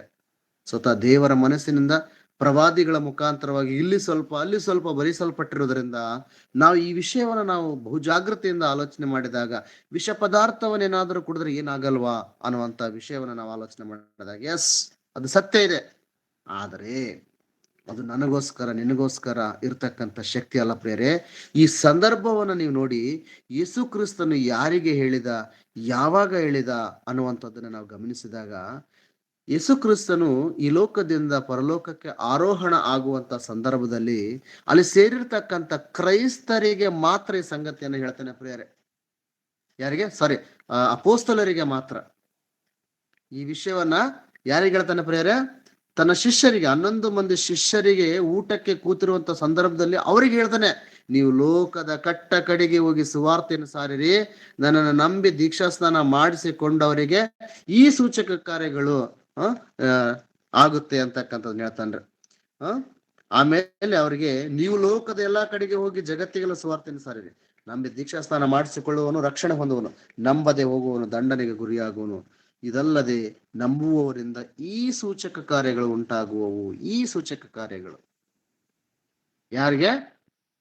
ಅಲ್ಲಿರ್ತಕ್ಕಂಥ ಶಿಷ್ಯರ ಮುಖಾಂತರವಾಗಿ. ಅಂದ್ರೆ ಶಿಷ್ಯರಿಗೆ ಸಂಬಂಧಪಟ್ಟಿರ್ತಕ್ಕಂಥ ವಿಷಯ ಇದು. ಅವರಿಗೆ ಮಾತ್ರ ಸೂಚಕ ಕಾರ್ಯಗಳನ್ನ ಮಾಡುವಂತ ಶಕ್ತಿ ಯೇಸು ಕ್ರಿಸ್ತನು ತಿಳಿಯಪಡಿಸ್ತಾನೆ ಪ್ರಿಯರೇ. ಅಲ್ಲಿರ್ತಕ್ಕಂಥ ಶಿಷ್ಯಂದರಿಗೆ ಎಂತ ಶಕ್ತಿಗಳನ್ನ ದೇವರು ಕೊಟ್ಟನಪ್ಪ ಅಂತಂದ್ರೆ, ಈ ಸೂಚಕ ಕಾರ್ಯಗಳು ಉಂಟಾಗುವರು, ನನ್ನ ಹೆಸರನ್ನು ಹೇಳಿದ್ದೆ, ಅವುಗಳನ್ನು ಬಿಡಿಸುವವರು, ಹೊಸ ಭಾಷೆಗಳಿಂದ ಮಾತನಾಡುವರು, ಹಾವುಗಳನ್ನು ಹೆತ್ತುವರು, ವಿಷ ಪದಾರ್ಥವನ್ನೇನಾದರೂ ಕುಡಿದರೂ ಅವರಿಗೆ ಯಾವ ಕೇಡು ಆಗುವುದಿಲ್ಲ, ರೋಗಿಗಳ ಮೇಲೆ ಕೈ ಇಟ್ಟರೆ ಅವರಿಗೆ ಗುಣವಾಗುವುದು. ಈ 5 ಶಕ್ತಿಗಳನ್ನ ಕರ್ತನಾದ ಯೇಸು ಕ್ರಿಸ್ತನು ಅಲ್ಲಿ ಸೇರಿರ್ತಕ್ಕಂಥ ಶಿಷ್ಯರಿಗೆ ಕೊಡ್ತಾನೆ ಪ್ರಿಯರೇ.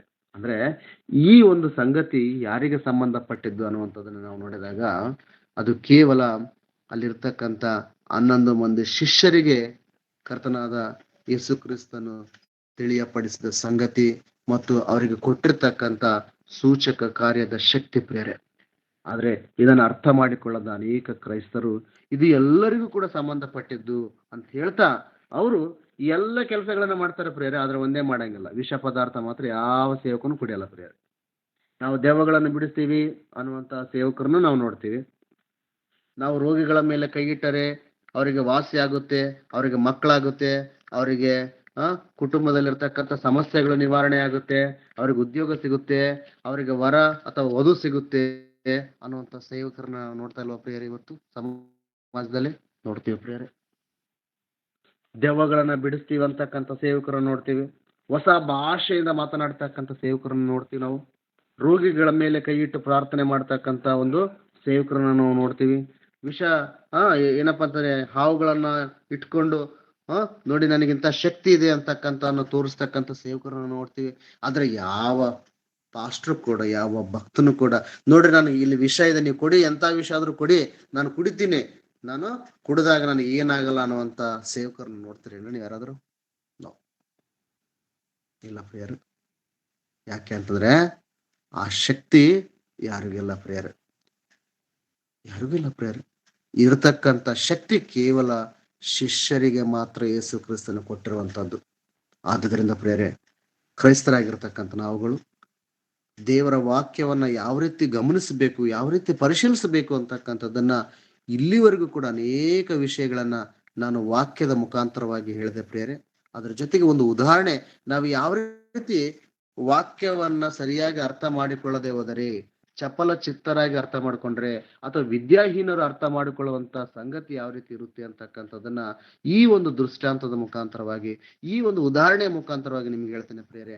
ಆ ಕಾರಣದಿಂದಾಗಿ ಬೈಬಲ್ನ ಯಾವ ರೀತಿ ಪರಿಶೋಧನೆ ಮಾಡ್ಬೇಕಂತಂದ್ರೆ, ಇದು ಯಾರಿಗೆ ಸಂಬಂಧಪಟ್ಟಿದ್ದು, ಇದು ಕ್ರೈಸ್ತರಿಗಿನ, ವಿಶ್ವಾಸಿಗಳಿಗೂ ಅಥವಾ ಇಸ್ರೇಲರಿಗೂ, ಯಾರು ಹೇಳಿದ್ರು, ಯಾರಿಗೆ ಹೇಳಿದ್ರು, ಯಾಕೆ ಹೇಳಿದ್ರು, ಇದರದ ಕಾಲಮಾನ ಯಾವುದು, ಇದರ ಸಮಯ ಯಾವಾಗ, ಇದು ಯಾವ ಕಾಲಕ್ಕೆ ಸಂಬಂಧಪಟ್ಟಿರ್ತಕ್ಕಂಥದ್ದು, ಇದ್ರದ್ದು ಎಫೆಕ್ಟ್ ಏನು ಅನ್ನುವಂಥದ್ದನ್ನ ನಾವು ಅರ್ಥ ಮಾಡ್ಕೋಬೇಕಾಗುತ್ತೆ ಪ್ರಿಯರೇ. ಆಗ ಮಾತ್ರ ದೇವರ ವಾಕ್ಯವನ್ನ, ದೇವರ ಮನಸ್ಸನ್ನ, ದೇವರ ಸಂಗತಿಗಳನ್ನ ಸರಿಯಾದಂತ ರೀತಿಯಲ್ಲಿ ನಾವು ಅರ್ಥ ಮಾಡ್ಕೊಳ್ಳಿಕ್ಕೆ ಸಾಧ್ಯ ಆಗುತ್ತೆ ಪ್ರಿಯರೇ. ಒಂದು ವೇಳೆ ನಾವು ಸರಿಯಾದಂತ ರೀತಿಯಲ್ಲಿ ಅರ್ಥ ಮಾಡಿಕೊಳ್ಳದೆ ಹೋದರೆ ಲೋಕದಲ್ಲಿರ್ತಕ್ಕಂಥ ಅನೇಕ ಜನ ನಮ್ಮನ್ನ ಟೀಕಿಸ್ತಕ್ಕಂಥದ್ದು ಅಥವಾ ದೇವರನ್ನೇ ಅಪಹಾಸ್ಯಕ್ಕೆ ಗುರಿ ಮಾಡ್ತಕ್ಕಂಥ ಉದಾಹರಣೆಗಳು ಅನೇಕ ಸಂದರ್ಭದಲ್ಲಿ ನಡೆಯುತ್ತೆ ಪ್ರಿಯರೇ. ಇನ್ನು ಅನೇಕ ಸಂಗತಿಗಳಿದಾವೆ ಬೈಬಲ್ನಲ್ಲಿ ನಾವು ನೋಡ್ಬೇಕಂತಂದ್ರೆ, ಇದು ಒಂದು ಉದಾಹರಣೆ ಕೊಟ್ಟಿದ್ದೀನಿ ಪ್ರಿಯರೇ. ನಾನು ಇಂಥ ಹಲವಾರು ಉದಾಹರಣೆಗಳು ಬೈಬಲ್ನಲ್ಲಿ ಇದಾವೆ ಪ್ರಿಯರೇ. ನಾವು ಯಾವ ರೀತಿ ಅಪಾರ್ಥಕ್ಕೆ ಗುರಿಯಾಗಿದ್ದೇವೋ ವಾಕ್ಯದಲ್ಲಿ, ಆ ವಾಕ್ಯವನ್ನು ನಾವು ಯಾವ ರೀತಿ ಅಪಾರ್ಥ ಮಾಡ್ಕೊಂಡಿದ್ದೀವಿ ಅಂತಕ್ಕಂಥ ಸಂಗತಿಗಳು ಬಹಳಷ್ಟು ಇರೋದ್ರಿಂದ ಬೈಬಲ್ನಲ್ಲಿರ್ತಕ್ಕಂಥ ವಾಕ್ಯವನ್ನ ನೀವು ಪರಿಶೀಲನಾತ್ಮಕವಾಗಿ ಪರಿಶೋಧಿಸುವಂತ ಜ್ಞಾನ ನಮ್ದು ನಿಮ್ದಾಗಿರ್ಬೇಕು ರೀ. ಆ ಪರಿಶೋಧನಾತ್ಮಕವಾಗಿರ್ತಕ್ಕಂಥ ಜ್ಞಾನಿಗಳ ಒಂದು ಅಥವಾ ಆ ಜ್ಞಾನಿಗಳು ಯಾವ ರೀತಿ ಇರ್ತಾರೆ ಅಂತಕ್ಕಂಥದ್ದನ್ನ ನಮಗೆ ಕೀರ್ತನೆಗಳು ಬರೆದ ಗ್ರಂಥ 1ನೇ ಅಧ್ಯಾಯ 3ನೇ ವಚನದಲ್ಲಿ ನಮಗೆ ಗೊತ್ತಾಗುತ್ತಾರೆ. ಒಬ್ಬ ವ್ಯಕ್ತಿ ದೇವರ ವಾಕ್ಯವನ್ನ ಕೈಗೊಂಡು ನಡೀತಕ್ಕಂಥ ವ್ಯಕ್ತಿಯ ಜೀವಿತ ಯಾವ ರೀತಿ ಇರುತ್ತೆ ಅಂತಕ್ಕಂಥದ್ದನ್ನ ನಾವು ಇಲ್ಲಿ ನೋಡ್ಲಿಕ್ಕೆ ಸಾಧ್ಯ ಆಗುತ್ತೆ ಪ್ರಿಯರೇ. ಕೀರ್ತನೆಗಳು 1ನೇ ಅಧ್ಯಾಯ 2ನೇ ವಚನದಿಂದ ನಾವು ನೋಡೋಣ ಪ್ರಿಯರೇ. 2ನೇ ವಚನದಿಂದ, ಯೆಹೋವನ ಧರ್ಮಶಾಸ್ತ್ರದಲ್ಲಿ ಆನಂದ ಪಡುವವನಾಗಿ ಅದನ್ನೇ ಹಗಲಿರುಳು ಧ್ಯಾನಿಸುವವನು ಅವನು ಎಷ್ಟೋ ಧನ್ಯನು. ಅವನು ನೀರಿನ ಕಾಲುವೆಗಳ ಬಳಿಯಲ್ಲಿ ಬೆಳೆದಿರುವ ಮರದ ಹಾಗಿರುವನು. ಅಂತ ಮರವು ತಕ್ಕ ಕಾಲದಲ್ಲಿ ಫಲ ಕೊಡುತ್ತದಲ್ಲ, ಅದರ ಎಲೆ ಬಾಡುವುದೇ ಇಲ್ಲ. ಅದರಂತೆ ಅವನ ಕಾರ್ಯವೆಲ್ಲವೂ ಸಫಲವಾಗುವುದು. ನೋಡಿ, ಅಂತ ಅದ್ಭುತವಾದಂತ ಮಾತನ್ನ ನಾವು ಇಲ್ಲಿ ನೋಡ್ಲಿಕ್ಕೆ ಸಾಧ್ಯ ಆಗುತ್ತೆ ಪ್ರಿಯರೇ. Really it's a wonderful message. ಯೆಹೋವನ ಧರ್ಮಶಾಸ್ತ್ರದಲ್ಲಿ ಆನಂದ ಪಡುವವನಾಗಿ ನಾವು ಅದರಲ್ಲಿ ಆನಂದಿಸಬೇಕು. ಒಂದು ವೇಳೆ ನೀನು ಯೆಹೋವನ ಧರ್ಮಶಾಸ್ತ್ರದಲ್ಲಿ ಆನಂದ ಪಡುವಂತ ವ್ಯಕ್ತಿಯಾಗಿದ್ದರೆ, ಅದನ್ನೇ ಹಗಲಿರುಳು ಧ್ಯಾನಿಸುತ್ತಿರ್ತೀಯೋ, ಒಂದು ವೇಳೆ ನೀನು ಧರ್ಮಶಾಸ್ತ್ರವನ್ನ ಹಗಲು ಹಿರುಳು ಅಂತಕ್ಕಂಥದ್ದು ರೀತಿಯಲ್ಲಿ ನೀನು ಧ್ಯಾನಿಸುತ್ತಾ ಇದ್ದರೆ ನೀನು ಬಹುಧನ್ಯನು ಅಂತಕ್ಕಂಥದ್ದನ್ನು ಹೇಳ್ತಾನೆ ಪ್ರಿಯರೇ. ಯೆಹೋವನ ಧರ್ಮಶಾಸ್ತ್ರದಲ್ಲಿ ಧ್ಯಾನ ಮಾಡುವಂತ ವ್ಯಕ್ತಿ ಏನಾಗಿರ್ತಾನೆ ಪ್ರಿಯರೇ? ಧನ್ಯನಾಗಿರ್ತಾನೆ. ಅವನು ನೀರಿನ ಕಾಲುವೆಗಳ ಬಳಿಯಲ್ಲಿ ಬೆಳೆದಿರುವ ಮರದ ಹಾಗಿರುವನು. ಅಂದ್ರೆ ನಮ್ಮ ಸ್ಥಿತಿ ಯಾವ ರೀತಿ ಇರುತ್ತಂದ್ರೆ, ದೇವರ ವಾಕ್ಯವನ್ನ ಹಗಲಿರುಳು ಧ್ಯಾನಿಸ್ತಕ್ಕಂಥ ವ್ಯಕ್ತಿ ಹೆಂಗಿರ್ತಾನಪ್ಪ ಅಂದ್ರೆ, ನೀರಿನ ಬಳಿಯಲ್ಲಿರುವಂತಹ ಒಂದು ಮರದ ಹಾಗೆ. ಆ ಮರ ಯಾವ ರೀತಿ ಇರುತ್ತಂದ್ರೆ ಹಚ್ಚ ಹಸಿರಾಗಿರುತ್ತೆ ಪ್ರಿಯರೇ. ಯಾಕಂದ್ರೆ ಸಮಯಕ್ಕೆ ಅದಕ್ಕೆ ನೀರಿನ ಒಂದು ವ್ಯವಸ್ಥೆ ಇರೋದ್ರಿಂದ, ನೀರಾವರಿಯಲ್ಲಿರ್ತಕ್ಕಂಥ ಒಂದು ಬೆಳೆಗೂ ನೀರಾವರಿ ಇಲ್ಲದ ಬೆಳೆಗೆ ಯಾವ ರೀತಿ ವ್ಯತ್ಯಾಸವನ್ನು ನಾವು ಕಾಣ್ಲಿಕ್ಕೆ ಸಾಧ್ಯ ಆಗುತ್ತೇನೋ, ಇಲ್ಲಿ ಕೂಡ ಅದೇ ಒಂದು ಉದಾಹರಣೆಯನ್ನು ಕೊಡ್ತಾನೆ ಪ್ರಿಯರೇ. ಯೆಹೋವನ ಧರ್ಮಶಾಸ್ತ್ರದಲ್ಲಿ ಹಗಲಿರುಳು ಧ್ಯಾನಿಸ್ತಕ್ಕಂಥ ವ್ಯಕ್ತಿ ಎಷ್ಟು ಧನ್ಯನಂತಂದ್ರೆ, ಅವನು ನೀರಿನ ಕಾಲುವೆಗಳ ಬಳಿಯಲ್ಲಿ ಬೆಳೆದಿರುವ ಮರದ ಹಾಗಿರುವನು. ಅಂದ್ರೆ ಆ ಮರ ವಿಶೇಷವಾಗಿರುತ್ತೇನೆ ಅಂದ್ರೆ, ವಿಶೇಷವಾಗಿರುತ್ತೆ ಪ್ರಿಯರೇ. ನೀರಿನ ಬಳಿಯಲ್ಲಿ ಬೆಳೆದಿರುವಂತಹ ಬೆಳೆ ಅಥವಾ ನೀರಿನ ಬಳಿಯಲ್ಲಿ ಬೆಳೆದಿರತಕ್ಕಂಥ ಗಿಡ ಎಷ್ಟು ಚೆನ್ನಾಗಿರುತ್ತೇನೋ ಅಷ್ಟು ಚೆನ್ನಾಗಿ ನೀನು ಇರ್ತೀಯ ಅಂತ ಹೇಳ್ತಾನ್ರಿ. ಯೆಹೋವನ ಧರ್ಮಶಾಸ್ತ್ರವನ್ನ ನೀನು ಹಗಲಿರುಳು ಧ್ಯಾನಿಸಿದ್ದೇ ಆದ್ರೆ ನಿನ್ನ ಒಂದು ಜೀವಿತ ಹಚ್ಚು ಹಸಿರಿಂದ ಕೂಡಿರ್ತಕ್ಕಂಥ ಮರದ ಜೀವಿತದ ತರ ಇರುತ್ತೆ ಅಂತ ಹೇಳ್ತಾನೆ ಪ್ರಿಯರೇ. ಅಂತ ಮರವು ತಕ್ಕ ಕಾಲದಲ್ಲಿ ಫಲ ಕೊಡುತ್ತದಲ್ಲ, ಅದರ ಎಲೆ ಬಾಡುವುದೇ ಇಲ್ಲ. ಅದರ 2 ಸಿಗ್ನಿಫಿಷಿಯಂಟ್ ಏನಪ್ಪಾ ಅಂತಂದ್ರೆ ಕಾರ್ಯಗಳನ್ನು ಹೇಳ್ತಾನೆ ಪ್ರಿಯರೇ. ನೀರಿನ ಬಳಿಯಲ್ಲಿ ಬೆಳೆದಿರತಕ್ಕಂಥ ಗಿಡದ ವಿಶೇಷತೆ ಏನಂತಂದ್ರೆ, ಒಂದು ತಕ್ಕ ಕಾಲಕ್ಕೆ ಫಲ ಕೊಡುತ್ತೆ. 2ನೇದೇನಪ್ಪಾ ಅಂತಂದ್ರೆ, ಅದರ ಎಲೆ ಯಾವತ್ತಿಗೂ ಕೂಡ ಬಾಡುವುದೇ ಇಲ್ಲ. ಮತ್ತು 3ನೇದಾಗಿ ಏನಪ್ಪಾ ಅಂದ್ರೆ, ಅವನ ಕಾರ್ಯವೆಲ್ಲವೂ ಸಫಲವಾಗುವುದು. ಒಂದು ವೇಳೆ ನೀನು ಯೆಹೋವನ ಧರ್ಮಶಾಸ್ತ್ರವನ್ನ ಹಗಲಿರುಳು ಧ್ಯಾನಿಸಿದ್ದೇ ಆದರೆ, ನೀನು ಆ ಮರ ಯಾವ ರೀತಿ ಬೆಳೆಯುತ್ತನೋ ಅದೇ ರೀತಿ ನೀನು ಕೂಡ ವಾಕ್ಯದಲ್ಲಿ ವಿಶ್ವಾಸದಲ್ಲಿ ಬೆಳೆಯಲಿಕ್ಕೆ ಸಾಧ್ಯ ಆಗುತ್ತೆ. ನಿನ್ನ ವಿಶ್ವಾಸ ನಿನಗೆ ಫಲವನ್ನ ಕೊಡುತ್ತೆ. ಅದೇ ನಿತ್ಯ ಜೀವವನ್ನು ಉಂಟು ಮಾಡುತ್ತೆ. ಫಲ ಅಂದ್ರೆ ಏನ್ರಿ, ನಾವು ಇಲ್ಲಿ ಅರ್ಥ ಮಾಡ್ಕೊಳ್ಬೇಕಾಗಿರ್ತಕ್ಕಂಥದ್ದು, ನಿತ್ಯ ಜೀವವನ್ನು ಉಂಟು ಮಾಡುತ್ತೆ.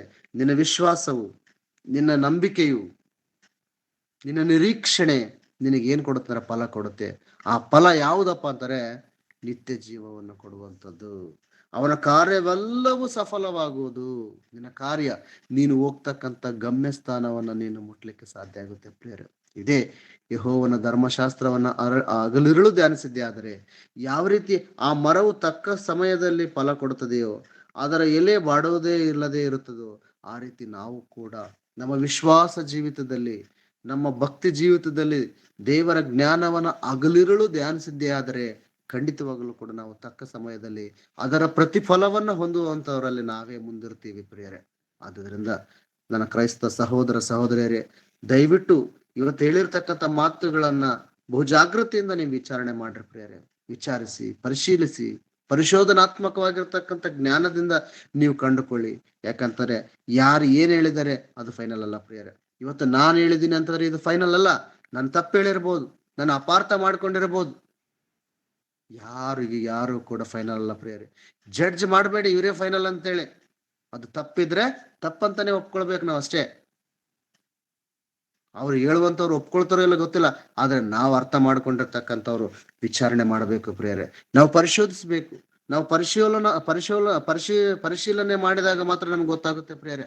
ಆ ಪರಿಶೋಧನಾತ್ಮಕವಾಗಿರ್ತಕ್ಕಂಥ ಜ್ಞಾನ ಯಾವ ರೀತಿ ಬೇರೋಯ ಸಭೆದವರಿಗಿತ್ತು, ಯಾವ ರೀತಿ ಅಪೋಸ್ತಲರಿಗಿತ್ತು, ಯಾವ ರೀತಿ 1ನೇ ಶತಮಾನದ ಕ್ರೈಸ್ತರಿಗಿತ್ತು, ಇವತ್ತು 21ನೇ ಶತಮಾನದಲ್ಲಿ ಇರತಕ್ಕಂಥ ನಾವುಗಳು ಕೂಡ ಅದನ್ನ ಅರ್ಥ ಮಾಡ್ಕೋಬೇಕು ಪ್ರಿಯರೇ.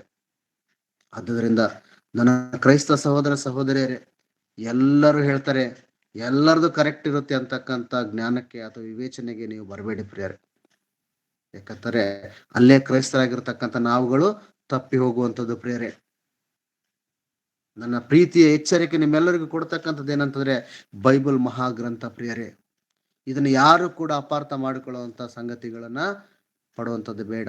ಒಂದು ವೇಳೆ ನಿಮ್ಗೆ ಏನಾದ್ರೂ ವಿಷಯಗಳು ಡೌಟ್ ಇತ್ತಂತಾರೆ, ದಯವಿಟ್ಟು ಅಣ್ಣನವ್ರು ಇರ್ತಾರೆ, ನನ್ನ ಸಹೋದರ ಅನೇಕ ಸಹೋದರರು ವಾಕ್ಯವನ್ನು ಹೇಳ್ತಕ್ಕಂಥ ಸಹೋದರ ಸಹೋದರಿಯರಿದ್ದಾರೆ, ಅವರ ಜೊತೆಗೆ ವಿಚಾರ ಮಾಡಿ, ನೀವು ಡಿಸ್ಕಸ್ ಮಾಡಿ.